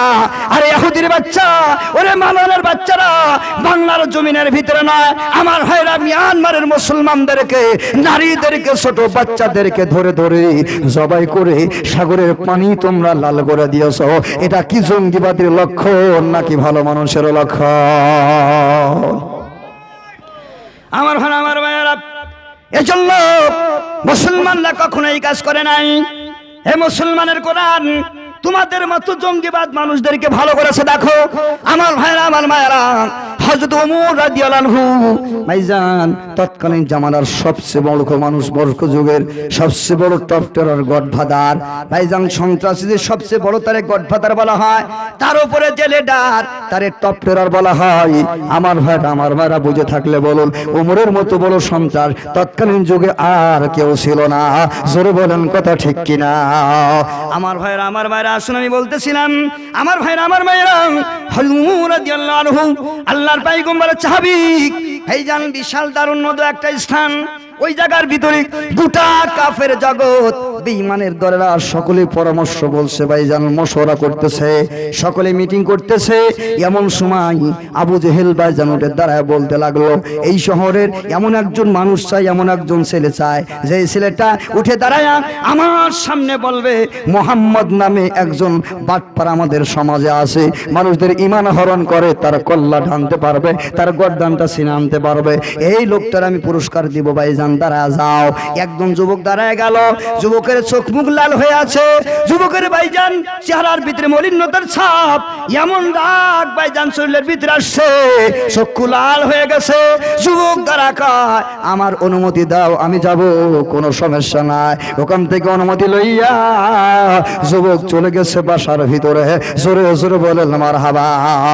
আমার ভাইরা, আমার মেয়েরা, আল্লাহু আকবার। বাসার ভিতরে যাইয়া স্ত্রীর কাছে গেছে, হে ভাইজান স্ত্রীর কাছে গেছে, ঘরের ভিতরে ভাইজান দরজা খুলিয়া স্ত্রী স্বামীর চেহারার দিকে তাকাইছে, চেহারার দিকে তাকায় দেখে চেহারাটা লাল। কয় স্বামী আমার, আপনার চেহারা কেন লাল দেখা যায়? কয় কথা বলবি না, খবরদার কোনো কথা বলবে না। কয় স্বামী আমার মাফ করবেন, স্বামী খানা খাবেন না, আপনার চেহারার ভিতরে মলিনতার ছাপ দেখা যায়, চেহারার ভিতরে লাল দেখা যায়, চক্ষুগুলো লাল হয়ে গেছে। স্বামী বেয়াদবি ক্ষমা করবেন, আসেন আসেন।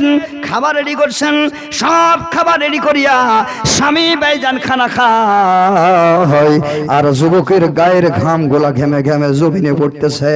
স্বামীরে জিজ্ঞাসা করে, স্বামী আমার, প্রাণের স্বামী আমার, এমন অবস্থা কেন আপনার কোনোদিন আমি দেখি না? আপনার গায়ের ঘামগুলা ঝরে যায়, খানা খাইতে এত কষ্ট আপনার হয়, আপনার চোখের ভিতরে কি দেখা যায়? আপনার ব্রেনের ভিতরে কোনো জিনিস নিয়ে কি আপনি ঘামতেছেন, চিন্তা করতেছেন নাকি? স্বামী আমার ক্ষমা করবেন স্বামী গো। স্বামী খানা খায়, কয় কথা বলবে না, কোনো কথা বলবে না। খানা খাইতে খাইতে ভাইজান একটু নরম হয়েছে।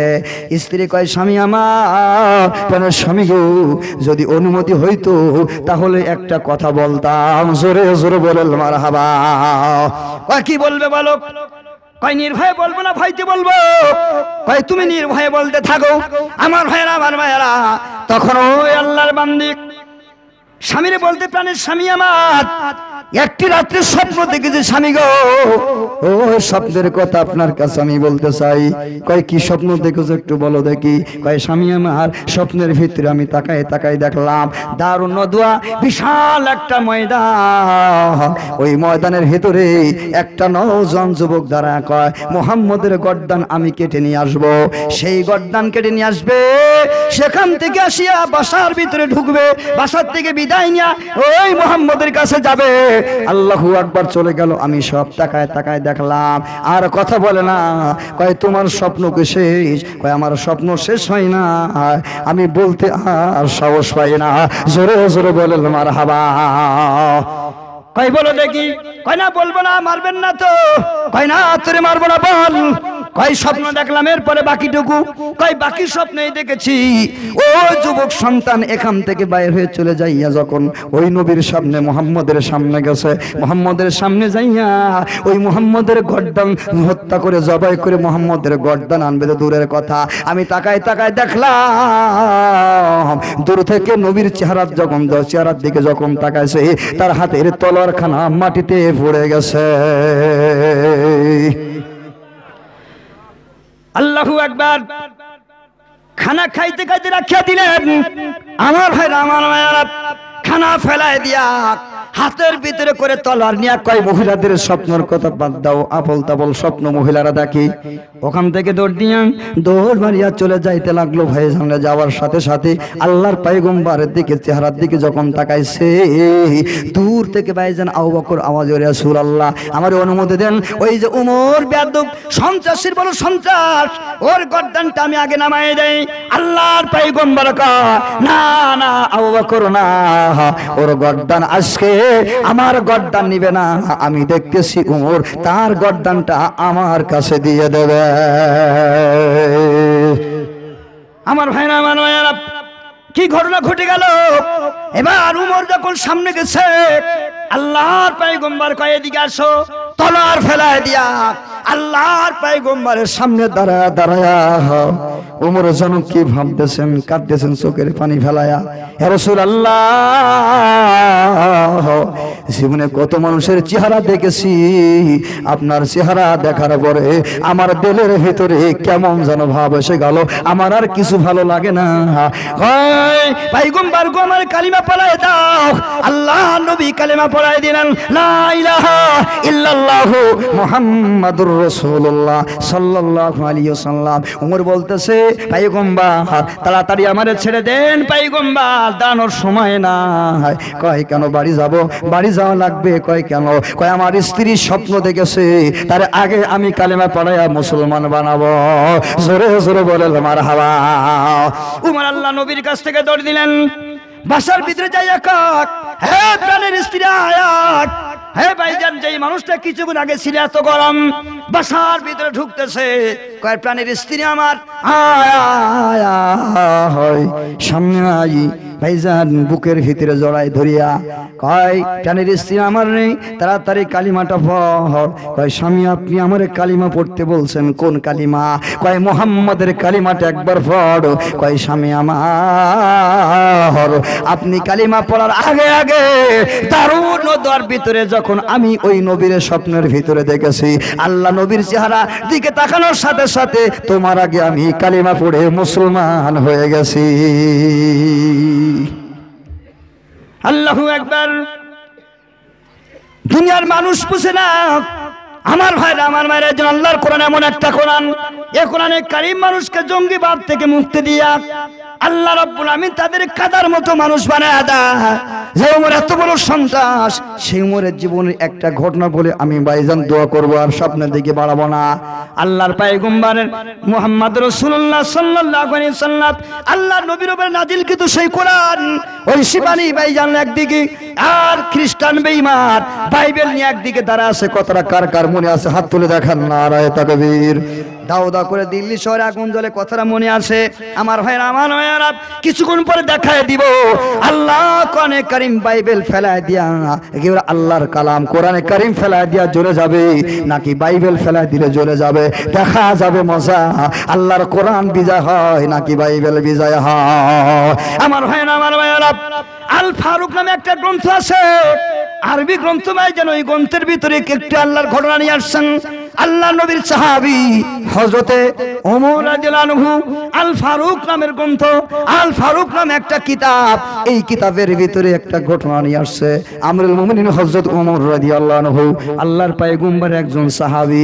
আমার ভাইয়েরা দেখেন, এই কোরআনে কারীম মানুষদেরকে, খারাপ মানুষকে ভালো পথে নিয়ে আসিয়া এমন বানায় দেয়, যত বড় গরমওয়ালা হোক না কেন আমার আল্লাহ তাআলা তারে মাটির মতো কাদার মতো নরম মানুষ বানায় দেয়। জোরে জোরে বলেন মারহাবা।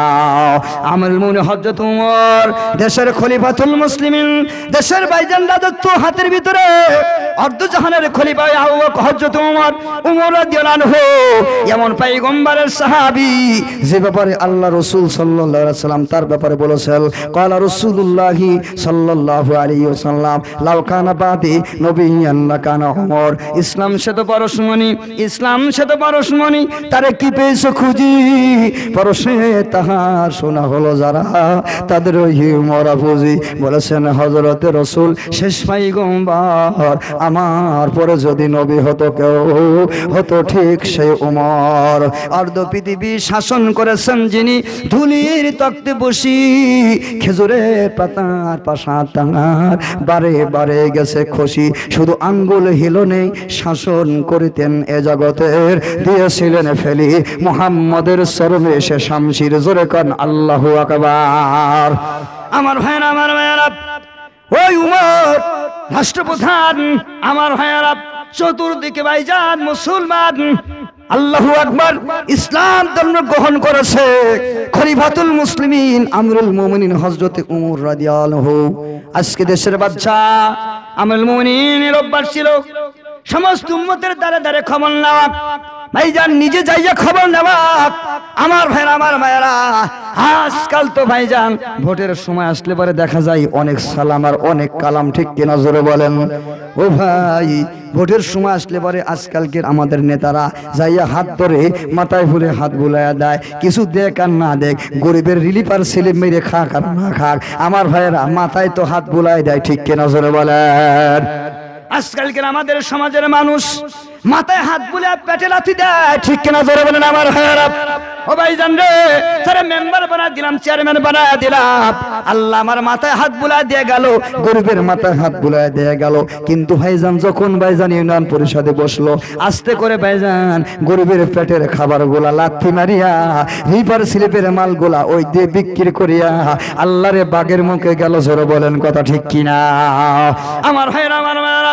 আমরুল হযরত ওমর প্রত্যেক মানুষের দ্বারে দ্বারে যে খবর নিতেন, রাতের আধারে আল ফারুক নামে কিতাবের ভিতরে লিখছে আমার ভাইরা, আমরুল মুমিনিন হযরত ওমর রাদিয়াল্লাহু আনহু, ভাইজান মুসুলধারে বৃষ্টি হতেছে, কাউকে না বলিয়া বাসার থেকে ভাইজান একটা কাপড় ভাইজান সালার শট নিয়ে মাথার ভিতর দিয়া আমরুল মুমিনিন হযরত ওমর রেডি হয়ে গেলেন, চলে গেলেন অনেক দূর দূরান্তে যাইতেছেন, যাইতে যাইতে যাইতে এলাকার খোঁজ খবর নাই, কোন বাসার ভিতরে কান্না হয় কিনা, কোন বাসার মানুষ কোন অবস্থা আছে গো।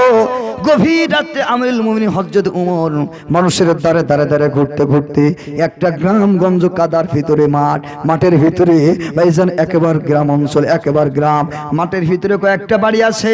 আমিরুল মুমিনিন হাঁটতেছেন, হাঁটতে হাঁটতে কাদার ভিতরে মুষলধারে বৃষ্টি ভাঙার ভাইয়ারা পা পিছলা যায়।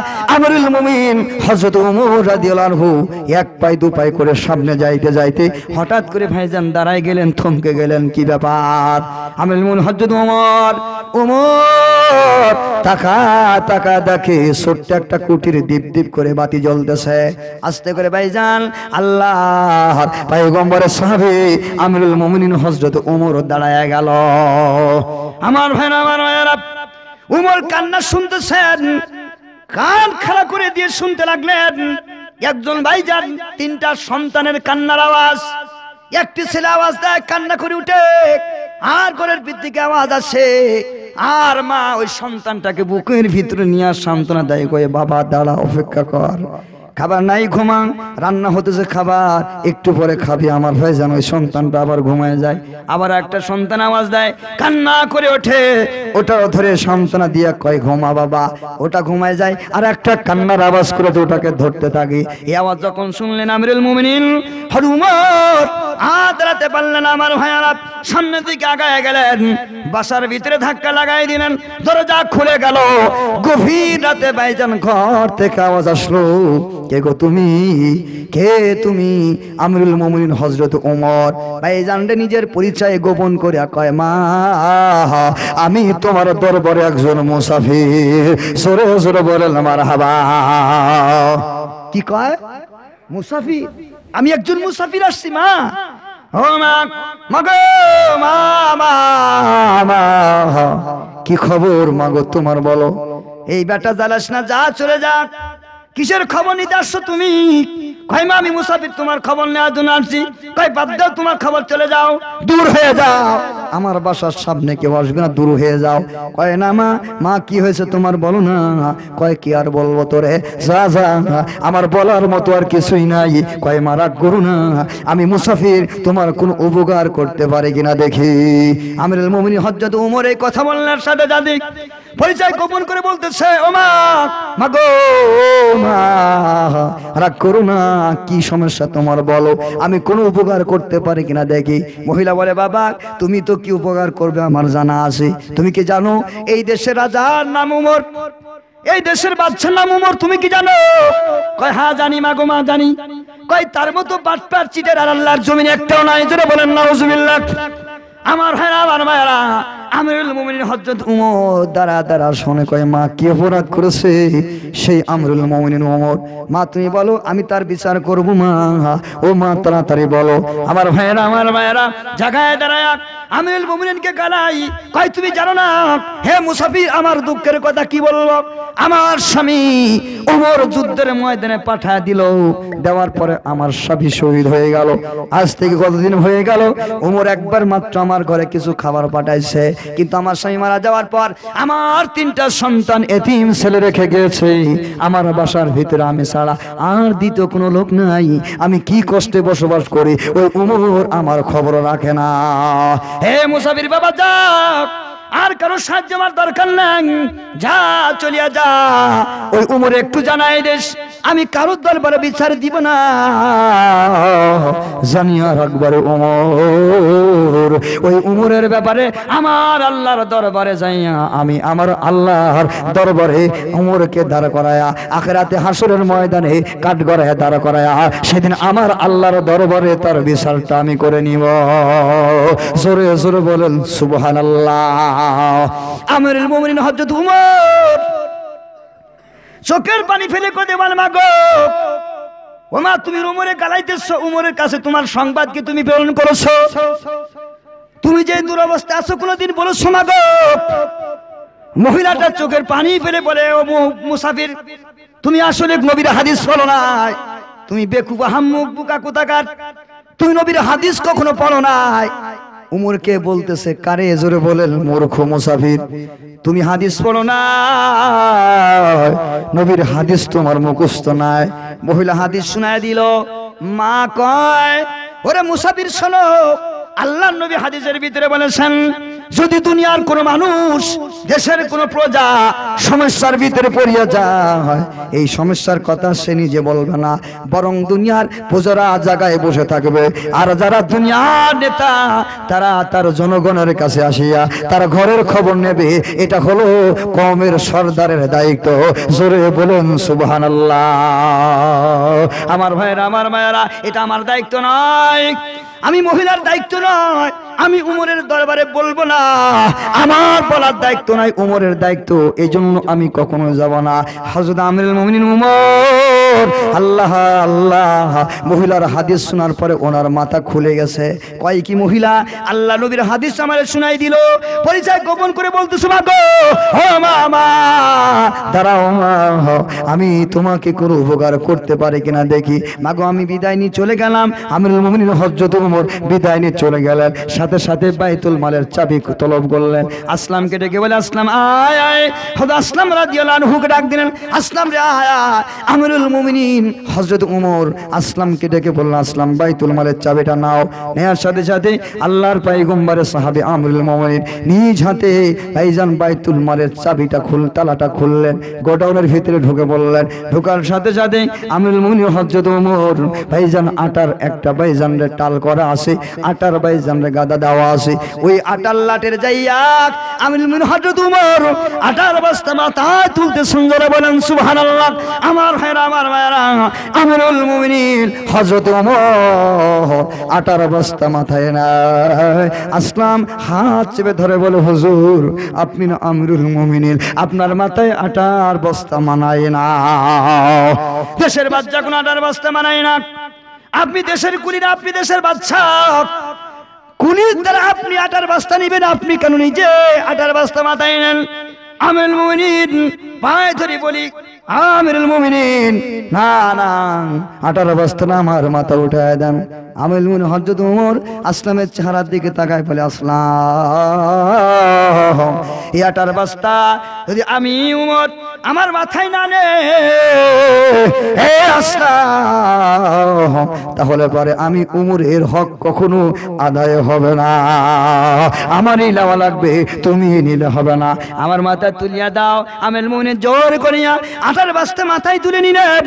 এক পা দু পায়ে করে হাঁটা শুরু করলেন। আমিরুল মুমিনিন দেশের বাদশা ভাইজান, কত বড় শান-শওকত, ঐশ্বর্যের প্রাচুর্যের মালিক।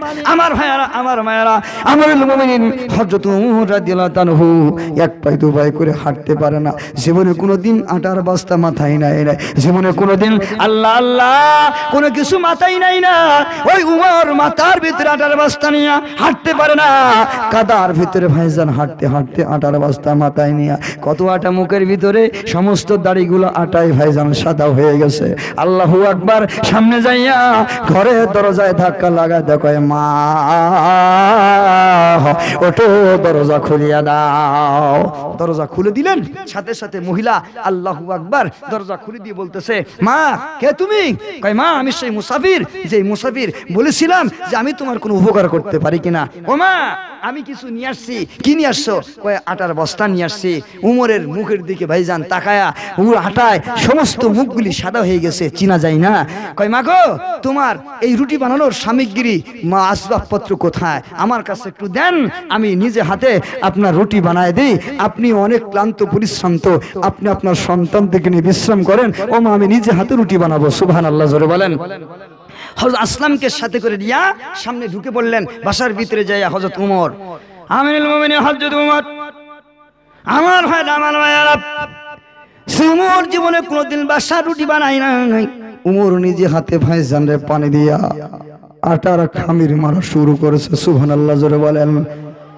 আটার খামির মারিয়ার কয় আসলাম রে তাড়াতাড়ি তুমি পাক সোলার ব্যবস্থা করো, তাড়াতাড়ি আগুনের ব্যবস্থা করো। আসলাম ভাইজান রে আগুনের ব্যবস্থা করিয়া চুলার ভিতরে আগুন ভাইজান ধরাই দিলেন, জ্বালাই দিলেন। আগুন জ্বলতেছে। আমিরুল মুমিনিন হযরত ওমর নিজে হাতে রুটি বলার পরে রুটি ভাইজান আল্লাহু আকবার সেকে রুটি বানায়া যখন রুটি কমপ্লিট আর এক জায়গায় পাতিলের ভিতরে ভাইজান রে তাড়াতাড়ি গোশত রান্না করিয়া আল্লাহু আকবার যখন রান্না শেষ হয়ে গেল আমিরুল মুমিনিন হযরত ওমর ডাক দিয়ে বলে মাগো মা, মা ও মা তোমার সন্তানদেরকে ডাক দাও মা, এই রুটি তৈরি হয়েছে, গোশত তৈরি হয়ে গেছে মা। ও মা তোমার সন্তানদেরকে ডাকিয়া আজকে এই গোশতকে খাও মা, মাগো রুটি খাও গোশত খাও, তুমি নিজে খাও তোমার সন্তানদেরকে খাও। মহিলা উঠে গেল আল্লাহু আকবার সন্তানদেরকে বলে আল্লাহু আকবার হাত মুখ পরিষ্কার করে নাও, সন্তানদেরকে মুখ পরিষ্কার করে দিয়া মা ভাইজান দুটো সন্তান একটু বড় আর একটা সন্তান আছে ছোট্ট ছোট্ট বাচ্চা আল্লাহু আকবার কোলের ভিতরে নিয়া হযরত ওমর রাদিয়াল্লাহু আনহু দেখে ওই মা কোলের ভিতরে ধরে রাখছে, সন্তান পা দিয়া ভাইজান পা দুটা নড়ায়, তাড়াতাড়ি রুটি হাতে নেওয়ার জন্য পাগল হয়ে যায়। জোরে জোরে বলেন মারহাবা। আমিরুল মুমিনিন হযরত ওমর বললেন ও মা, মা গো ও মা আমি চলে গেলাম, যদি তোমার কোনো সমস্যা হয় আবার আমারে জানাও, আমি কয়দিন পরে আসি আবার তোমার খবর নিয়ে যাব। আমিরুল মুমিনিন গেট থেকে বাইর হয়ে গেলেন, বাসার গেট ভাইজান বাইর হয়ে গেলেন, যাওয়ার পরে ঘরের এক কোণায় দাঁড়ায় গেলেন। আসলাম কা হুজুর গো ফজরের আজান সময় হয়ে গেল, তাড়াতাড়ি বাসায় ফিরা লাগবে না, এখানেই কি রাত কাটা দিবেন?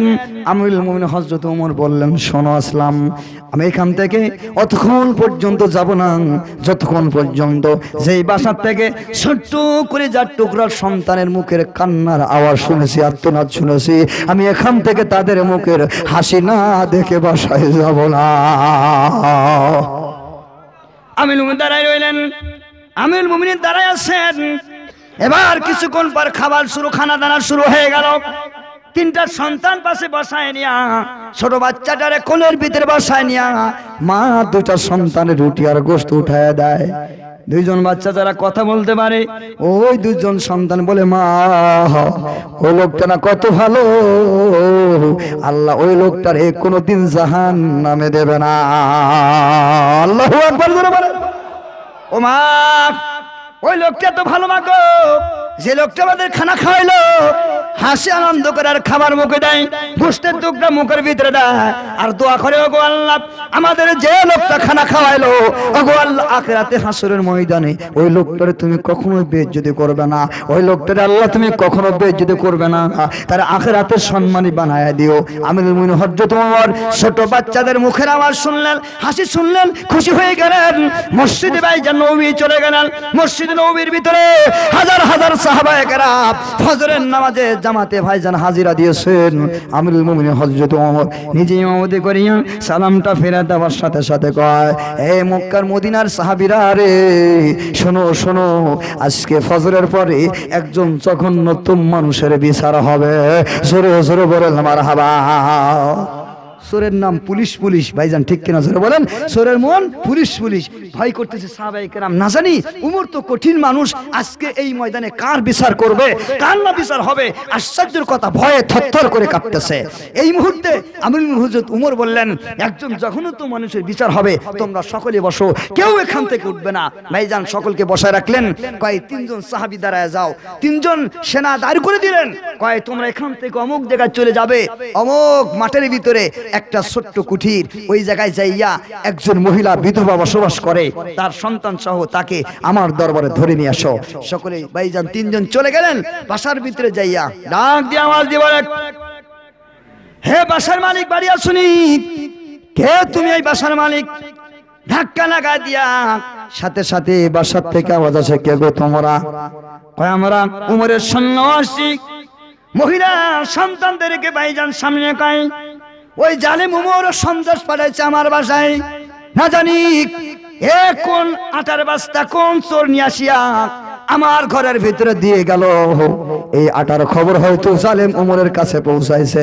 ওই ওমর আজকে আমাদের তার দরবারে নিয়ে পানিশমেন্ট দিবে, আমাদেরকে মারবে, আমাদেরকে জেলখানায় ভরে রাখবে, আমাদেরকে জেলখানায় দিয়ে দেবে। এই ভয়ে কান্নাকাটি করে। আল্লাহু আকবার। তিনজন সেনা যায় বলতেছে, হে মা তাড়াতাড়ি চলেন, আপনার সন্তানদেরকে নিয়ে ওমরের দরবারে যাওয়া লাগবে। এবার মহিলা একটা সন্তান বুকের ভিতরে নিয়ে, ডানে দিকে একটা ছেলে, বামের দিকে একটা ছেলে হাতে ধরিয়া ভাইজান সামনের দিকে যার কান্না করে, চোখের পানি ফেলা কই জালেম ওমরের দরবারে যাইতেছি। ওই ওমর আমার খবর নাই আজকে কোন লোক আমারে আল্লাহু আকবার রুটি বানাই দিয়ে গেল। আল্লাহ না জানি আমার এই বিছানা আমার ঘাড়ে দিয়া এই ওমর আমারে জেলে পাঠাই দিবে। এই ভয় করতে করতে সামনে যায়, মদিনার মসজিদের সামনে দাঁড়ায় গেল। বিশাল জনগণের মজলিস, আল্লাহু আকবার, সবাই বসা, কোনো আওয়াজ নাই। কার বিচার হবে, কার বিচার হবে? ওমর রাদিয়াল্লাহু আনহু ভাইজান বসে আছেন মেহরাবের উপরে। এমন সময় মসজিদে মদিনার সামনে দাঁড়ায়া যখন দেখতেছে মহিলা আসতেছে, সাহাবায়ে কেরামদেরকে বলে, আমার সাহাবারা, আল্লাহর নবীর সাহাবারা, তোমরা মাঝখান দিয়ে জায়গা করিয়া দাও। রাস্তার মাঝখান দিয়ে জায়গা করে দেওয়া হলো। মহিলার সামনে আসতে বললেন। ওই মহিলার সামনে আসছে, আসার পর আমরুল মুমিন হযরত ওমর বললেন, আল্লাহ নবীর সাহাবীরা গো, হে নবীর সাহাবীরা, এই মসজিদের ভিতরে সবচেয়ে দুনিয়ার ভিতরে জঘন্যতম মানুষ, তার বিচার আজকে হবে, তোমরা তাকায় তাকায় দেখো। আমরুল মুমিন হযরত ওমর দাঁড়ে দাঁড়ায় গেলেন, মহিলাকে দাঁড় করায় বলে, ও মা, আমি ওমর, তুমি আমারে চিনো? মহিলা ওমরের দিকে তাকায় ভাইজান গোপনে গোপনে ভাইজান একবার ওমরের দিকে তাকায়, আর একবার মসজিদে মদিনাতুল মুনাওয়ারা চতুর্দিকে ভাইজান তাকায়। মহিলা দেখে, কি ব্যাপার? সেই রাতের আধারে জিন্না আমারে আটার রুটি বানায়া আমারে খাওয়াই আসছে, সেই লোকটার চেহারার মতো মনে হয়। আল্লাহ, কার সামনে দাঁড়াইছি? এবার আমিরুল মুমিনিন হযরত ওমর আস্তে আস্তে ভাইজান নিজের রুমাল খানা সামনে নিয়ে আমিরুল মুমিনিন হযরত ওমর কয়, ও মা, এই রুমাল খানা হাতের ভিতরে নাও। ওমর নিজের গলার ভিতরে পরাই দিলেন, দিয়ে বলে, মা গো মা, এই বিশাল মজমার ভিতরে, ও মা, আমার রুমালটা নিয়া এতগুলি সাহাবী তাদের সামনে আমার গলার ভিতরে রুমাল দিয়া তুমি একটু টেনে হেসড়ে আমারে নিয়া তোমার প্রতিশোধটা নিয়ে নাও। মহিলা বলে, না না, কয় না মা, তুমি না সেদিন বলেছিলে ওই তোমার বাসা আমি গিয়েছিলাম মাগু, তুমি না ওমরের বিরুদ্ধে নালিশ করেছো, আল্লাহর দরবার বিচার দিয়েছো, তুমি আমার সামনে দাঁড়ায় বলেছো, আমার সামনে দাঁড়ায় বলেছো মা, ওমরের জন্য আখিরাতে হাসরের ময়দানে তার গলার ভিতরে রশি দিয়া আল্লাহর কাঠ গড়ায় দাঁড় করায় মানুষের সামনে আমি টেনে হেসে নিয়ে বেড়াবো। ও মা, তোমার পায়ে ধরে বলি মাগো, আমি ওমর তোমার খবর নিতে পারি না, তোমার কষ্ট হয়েছে, তোমার সন্তানের খাবার ছিল না, আমি তোমার খবর, ঘরের খবর নিতে পারি না, আমি অপরাধী মা, আমি বড় অপরাধী, আমি যখন নতুন মানুষ মাগো, এই দুনিয়ার শাস্তি আমার দিয়ে দাও। ও মা, তোমার পায়ে ধরে বলি মাগো, এই না রুমাল দিয়ে আমার সাহাবায়ে কেরামের সামনে টেনে হেসে তোমার ওই বিচার দুনিয়ায় করিয়া নাও, আখিরাতে আল্লাহর পয়গম্বরের সামনে আমি ওমরকে লজ্জিত করো না। জোরে জোরে বলেন সুবহানাল্লাহ, নারায়ে তাকবীর, নারায়ে তাকবীর। আমার ভাইয়েরা, সমস্ত সাহাবায়ে কেরাম চোখের পানি ফেলে কাঁদে, হযরত ওমর কাঁদে, মহিলাও কান্না করে। মহিলা চিৎকার দিয়ে বলে, আল্লাহ, তোমার জমিনের ভিতরে এত ভালো মানুষ আমি ভুল করেছি। কয় ওমর, আমি ভুল করেছি জানি না। কয় মা, তোমার জানার দরকার নাই, তুমি নবীর হাদিস আমার সামনে শুনাইছো, আমার দায়িত্ব ছিল মা গো তোমার বাসায় যায় খাবার পৌঁছানো। মা, আমি পারি না, আল্লাহর কাছে দোয়া করো, তুমি আমারে ক্ষমা করিয়া দাও, আখিরাতের কাঠ গড়ায় যেন আমার দাঁড়াতে না হয়। জোরে জোরে বলেন মারহাবা, আল্লাহু আকবার। এ দুনিয়ার কোরআনে কারিমের শিক্ষা দেখেন, এই উমর কোরআনে কারিমের শিক্ষা পাইয়া আল্লাহর জমিনের ভিতরে এত দামি হয়ে গেল, সোনার মানুষ হয়ে গেল, স্বর্ণে পরিণত হয়ে গেল। আল্লাহ তাআলা, আল্লাহু আকবার, যুগে যুগে আল্লাহর কোরআনে কারিম যারা শিক্ষা অর্জন করেছে, আল্লাহর কোরআনে কারিমের শিক্ষা যারা দুনিয়ায় গ্রহণ করেছে, ওই মানুষগুলা স্বর্ণের মানুষ হয়ে গেছে। জোরে জোরে বলেন কথা ঠিক কিনা? আমার ভাইরা, আমার মায়েরা, এজন্য এই মাদ্রাসা, মহিলা মাদ্রাসা, আমার ভাইরা, আমার মায়েরা, আল্লাহর পয়গম্বর নিজের জীবনের জন্য আমার ভাইরা নিজের জীবনের দিকে তাকায় না, নিজের সন্তান ফাতেমার দিকে তাকায় না, নিজের কলেজার টুকরার সন্তান ফাতেমার দিকে তাকায় না, তার নাতি ছেলের দিকে তাকায় না। আল্লাহর দ্বীনের জন্য আল্লাহর পয়গম্বর কষ্ট করেছে, আমরা কি কষ্ট করতে পারবো না? কারা কারা রাজি হাত তুলে দেখায় না রায় তাকবীর। আমার ভাই আমার ভাইরা, আল্লাহর পয়গম্বর মুহাম্মদ নবী সাল্লাল্লাহু আলাইহি ওয়াসাল্লামের কলিজার টুকরা মা ফাতেমা রাদিয়াল্লাহু তাআলা আনহা, আল্লাহর নবী বলেন ক্বালা রাসূলুল্লাহ সাল্লাল্লাহু আলাইহি ওয়াসাল্লাম ফাতিমাতু সাইয়্যিদাতু নিসাই আহলিল জান্নাহ, ফাতেমা সমস্ত মহিলাদের জান্নাতের সরদারনি। জোরে জোরে বলেন মারহাবা। আল্লাহ রাসূল হাদিসের ভিতরে বলেন ক্বালা রাসূলুল্লাহ সাল্লাল্লাহু আলাইহি ওয়াসাল্লাম ফাতিমাতুম বিজাতুম মিন্নি, আল্লাহ রাসূল বলেন ও দুনিয়ার মানুষ জানিয়া রাখো আমার ফাতেমা হলো আমার কলিজার টুকরা। জোরে জোরে বলেন মারহাবা। আল্লাহর পয়গম্বর এক রাতে আল্লাহ নবী চিন্তা করলেন আমি ফাতেমার বাসা অনেকদিন যাই নাই, অনেকদিন খাবার খাই না। আল্লাহর পয়গম্বর নিজের পেটের ভিতরে ক্ষুধা নিয়ে মা ফাতেমার বাসার দিকে রওনা দিলেন। আল্লাহর পয়গম্বর ফাতেমার বাসায় যা বলে মা ফাতেমা, ও মা ঘরের দরজা খুলিয়া দাও। মা ফাতেমা ঘরের দরজা খুলে না। নবী তিনবার আওয়াজ দিলেন, তিনবার আওয়াজ দিলেন, ফাতেমা দরজা খোলে না। আল্লাহর পয়গম্বর কয় মা মাগো কই গেছো, ঘরের দরজা খুলিয়া দাও। হঠাৎ করে ঘর থেকে আওয়াজ আসে আব্বা আমি ঘরের দরজা খুলতে পারবো না। আব্বা জান কয় আমার আওয়াজকে তুমি শোনো নাই? আল্লাহ নবী ঘরের ভিতরে ঢুকবেন, আল্লাহ নবীকে ফাতেমাতু জোহরা রাদিয়াল্লাহু আনহা কয় আব্বাজান ঘরে এসেন না, আমি দরজা খুলতে পারবো না, আমার যে অবস্থা আমি দরজা খোলার মতো পরিস্থিতি আমার নাই। আব্বাজান আপনি জানেন না? আব্বাজান কয় কি হয়েছে?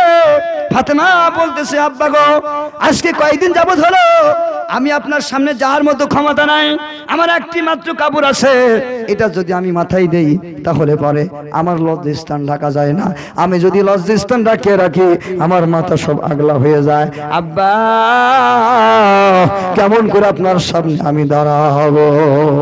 আল্লাহর পয়গম্বর কয় মা গো এই নাও আমার রুমালখানা নাও। ফাতিমাতু জোহরা রাদিয়াল্লাহু আনহা আল্লাহর নবীর রুমালখানা নিয়া মাথার ভিতরে দিয়া নবীর সামনে দাঁড়ায়া আল্লাহর পয়গম্বর ফাতেমাকে জড়ায় ধরিয়া নবী বলে মা গো ফাতেমা, ও মা ফাতেমা কাদারে বলে মা আল্লাহ ও আমার আব্বাজান 5-6 দিন হয়ে গেল, 7 দিন হয়ে গেল আমি আমার ছেলে হাসান হুসাইনের মুখে এক মুষ্টি খাবার দিতে পারি না। আব্বা আমার চুলা জ্বলে নাই। হাসান হুসাইন আল্লাহ নবীকে দেখার সাথে সাথে হাসান ছুটে এসে নানার ভাইজান একদিকে ধরছে, হুসেনের একদিকে ধরছে, কয় নানা নানা 7 দিন পর্যন্ত কোনো কিছু খাই নাই, নানা কি নিয়ে আসছেন? ছোট বাচ্চা, নানা আসলে বাইরের মানুষ আসলে বারে মনের ভিতরে আসার আগে কিছু নিয়ে আসছে, জোরে বলেন কথা ঠিক কিনা? আল্লাহ নবীর হাত চেপে ধরে নানা কি নিয়ে আসছেন আমাদের জন্য? নানা গো ও নানা একটু খাওয়াও।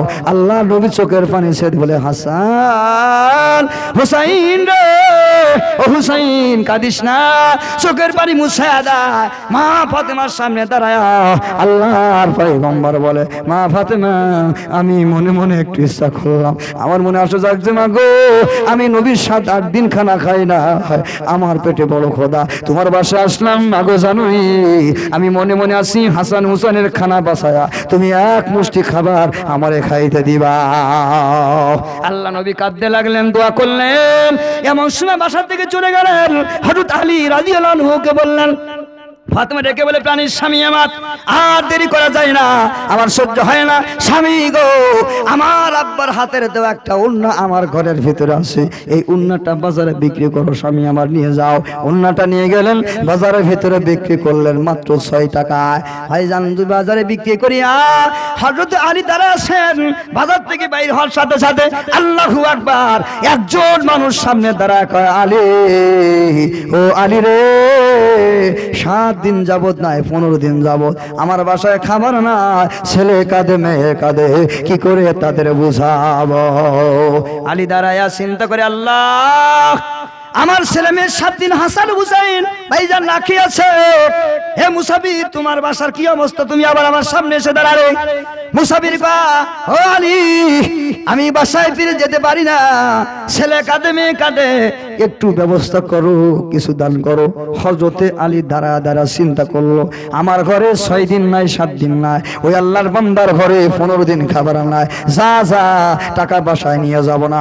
6টা টাকায় ফকিরের হাতে দিয়া বললো যাও রে যাও যাও রে বাজারে যাইয়া খাবার কিনে নিয়া তোমার ছেলে মেরে খাওয়াই দিও। জোরে জোরে বলেন মারহাবা।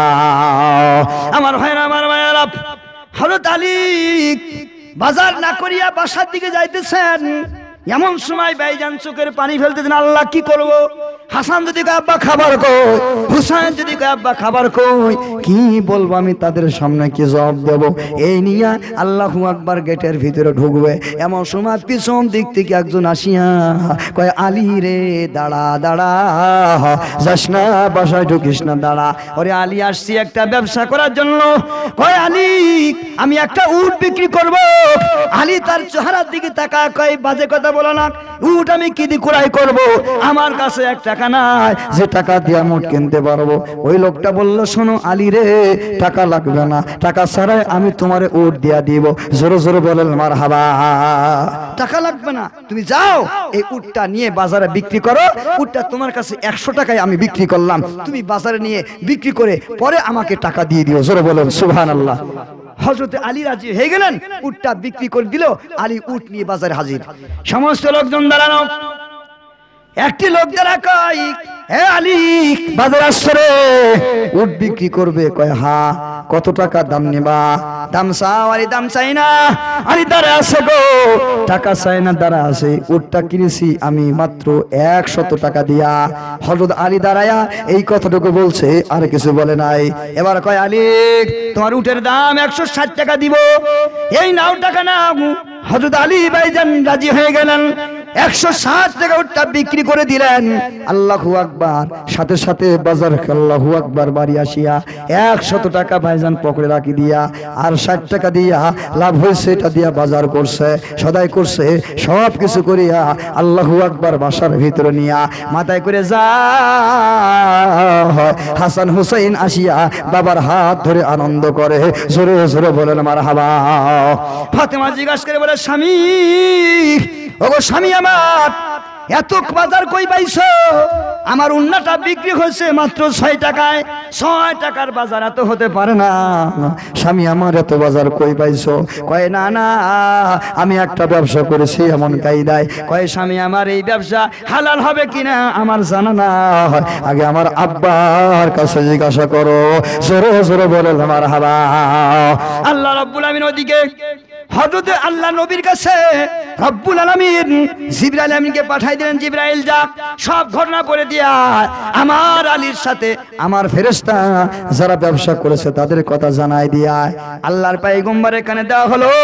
ফাতেমা হযরত আলী চলে গেলেন আল্লাহ নবীর কাছে, যে বললেন এ আল্লাহর পয়গম্বর, আল্লাহর নবী, আব্বাজান আমার স্বামী তো এই কাজ করেছে, এই ব্যবসা হালাল হবে কিনা? আল্লাহর পয়গম্বর বলে ফাতেমা এটা এমন একজন ব্যবসা, এটা দুনিয়ার কোনো মানুষ তোমাদের সাথে ব্যবসা করে না। ওরে ফাতেমা তুমি কি জানো, ওরে আলী তুমি কি জানো, যে লোকটা তোমার কাছ থেকে ওই উন্না কুরাই করেছিল ওই লোকটা দুনিয়ার কোনো মানুষ নয়, ওটা আল্লাহর ফেরেশতা হযরতে জিবরাইল আলাইহিস সালাম। জোরে জোরে বলেন সুবহানাল্লাহ। কে জোরে বলেন কে? হযরতে জিবরাইল। হে আলী, আলী রে তুমি কি জানো, আর তোমার কাছ থেকে যাই ব্যক্তি উটের ব্যবসা করলো, উট বিক্রি করলো, আবার উটটা ক্রয় করলো, একই লোক ছিল? কয় হ্যাঁ। কয় ওই লোকটারে তুমি চেনো? ওই লোকটা হলো আল্লাহর তাআলার ফেরেশতা হযরত মিকাইল আলাইহিস সালাম। ও দুনিয়ার ভাইয়েরা আমার মায়েরা আমার বাজানরা, হযরত আলী একটা উট বিক্রি করে 60 টাকা লাভ করছে, ওদিকে আল্লাহর রাস্তায় 6 টাকা খরচ করে। জোরে বলেন কয় টাকা? 60 টাকা। আমার আল্লাহ তাআলার রাস্তায় মাত্র 6 টাকা দান করার কারণে আল্লাহ রাব্বুল আলামিন হযরতে আলী রাদিয়াল্লাহু আনহুকে 10 গুণ সওয়াব দিয়া 10 গুণ মাল দিয়া ঘরে ভরপুর করে দিল, ব্যবসায় লাভ দিয়া দিল। এই ব্যবসায় আমরা রাজি আছি। জোরে বলেন নারায়ে তাকবীর, নারায়ে তাকবীর, ইল্লাহি তাকবীর। কোরআন হাদিসের আলো হাত নামান। হে আমার ভাইরা আমার, খ্রিস্টানের বাচ্চা বাইবেল নিয়ে একদিকে দাঁড়ায় গেল, অপর পক্ষে মুসলমানের সন্তান আব্দুল হক মুহাদ্দিস দেহলভী রহমতুল্লাহি আলাইহি এক পাশে দাঁড়ায় গেল গো। আগুন দাও দাও করে জ্বলতেছে। এমন সময় মাঝখানে যিনি দাঁড়ায় বলতেছেন, আমি যখন বলবো 1 2 3 1 2 3 সাথে সাথে ভাইজান খ্রিস্টানের বাইবেলও ফেলায় দিবে, মুসলমানের কোরআনও ফেলায় দিবে, আগুন দাও দাও করে জ্বলে। এমন সময় মুসলমানের সন্তান বড় বিচক্ষণ জোরে জোরে বলেন মারহাবা। আমার দিকে তাকান, আব্দুল হক মুহাদ্দিস দেহলভী রহমতুল্লাহি আলাইহি হাজার হাজার জনতার সামনে দাঁড়া কয়, হে মানুষেরা শোনো, আমি বলতে চাই এক শুধু কোরআন আর বাইবেল দিয়া পরীক্ষা হবে না, মানুষ দিয়া পরীক্ষা করতে হবে। জোরে বলেন মারহাবা। আমার দিকে তাকান, কি দিয়ে পরীক্ষা করবেন? আমি আপনাদের সামনে প্রস্তাব রাখতে চাই, খ্রিস্টানের বাচ্চা হইয়া ও সেই বাইবেলকে মহব্বত করার ভালোবাসে, ওর ভালোবাসার প্রমাণ আজকে দেখায় দিতে চান। ও যদি ওর বাইবেলকে ভালোবাসে, আমি যদি আমার কোরআনকে ভালোবাসি, আর একটা শর্ত আমি লাগাতে চাই, আমি আমার কোরআন একা আগুনে ফেলায় দিব না, বরং আমি আমার কোরআন বুকে লইয়া আমি আগুনে যেতে চাই। ওকে রাজি হতে বলো। জোরে জোরে বলেন মারহাবা। আমি যেমন আমার কোরআন নিয়ে আমার কোরআন আমি আগুনে একা ফেলাই দিয়া কোরআনের পেজ যদি করতে চাই না, আমার ধর্মগ্রন্থ কোরআনের উপরে যদি আমার ভালোবাসা থাকে, যদি আমার বিশ্বাস থাকে, 100% আমার বিশ্বাস, 1000 বার বিশ্বাস আমার কোরআন নিয়ে আমি আগুনের ভিতরে যাব, যদি জ্বলিয়া যায় যাব, আমার কোরআনের জন্য জীবন দিব।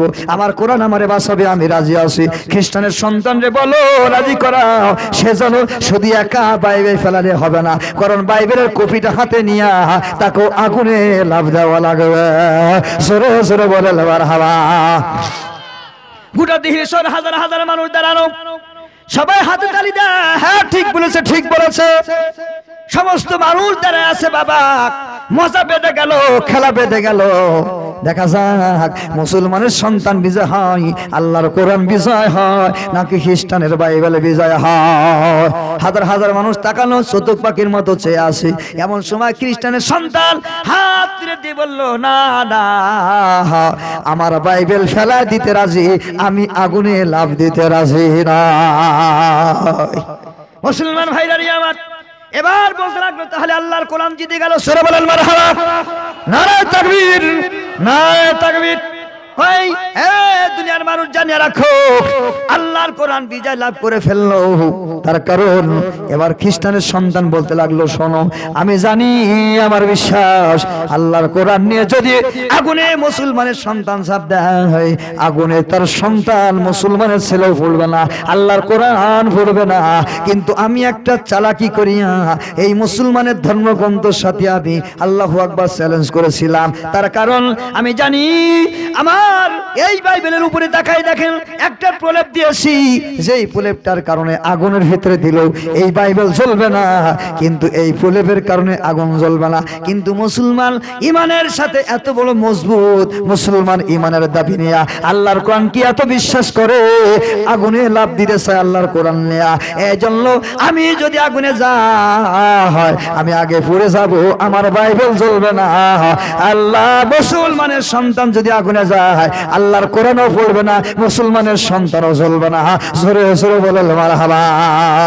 এই জন্য আমার বাইবেল হলে কি হবে, এই বাইবেলের মধ্যে আমারও তো আগ্রহ, আমারও তো আত্মবিশ্বাস নাই, বাইবেল জ্বলার আগে আগে আমি জ্বলে যাব। এই জন্য আমি একটা আল্লাহু আকবার চালাকি খাটাইয়া মুসলমানের কোরআনের সাথে আমি চ্যালেঞ্জ করেছিলাম। আমি আজকে মেনে নিলাম, আল্লাহর কোরআন আল্লাহর জমিনের ভিতরে পরাজয় বরণ করে না, বিজয় বরণ করে আমি কালিমা পড়লাম, লা ইলাহা ইল্লাল্লাহু মুহাম্মাদুর রাসূলুল্লাহ সাল্লাল্লাহু আলাইহি ওয়াসাল্লাম। জোরে জোরে বলেন মারহাবা। Hey there. Subscribe to my channel. And also press this bell icon, so you never miss any new updates, cause whenever we upload new video you will get a notification on your phone.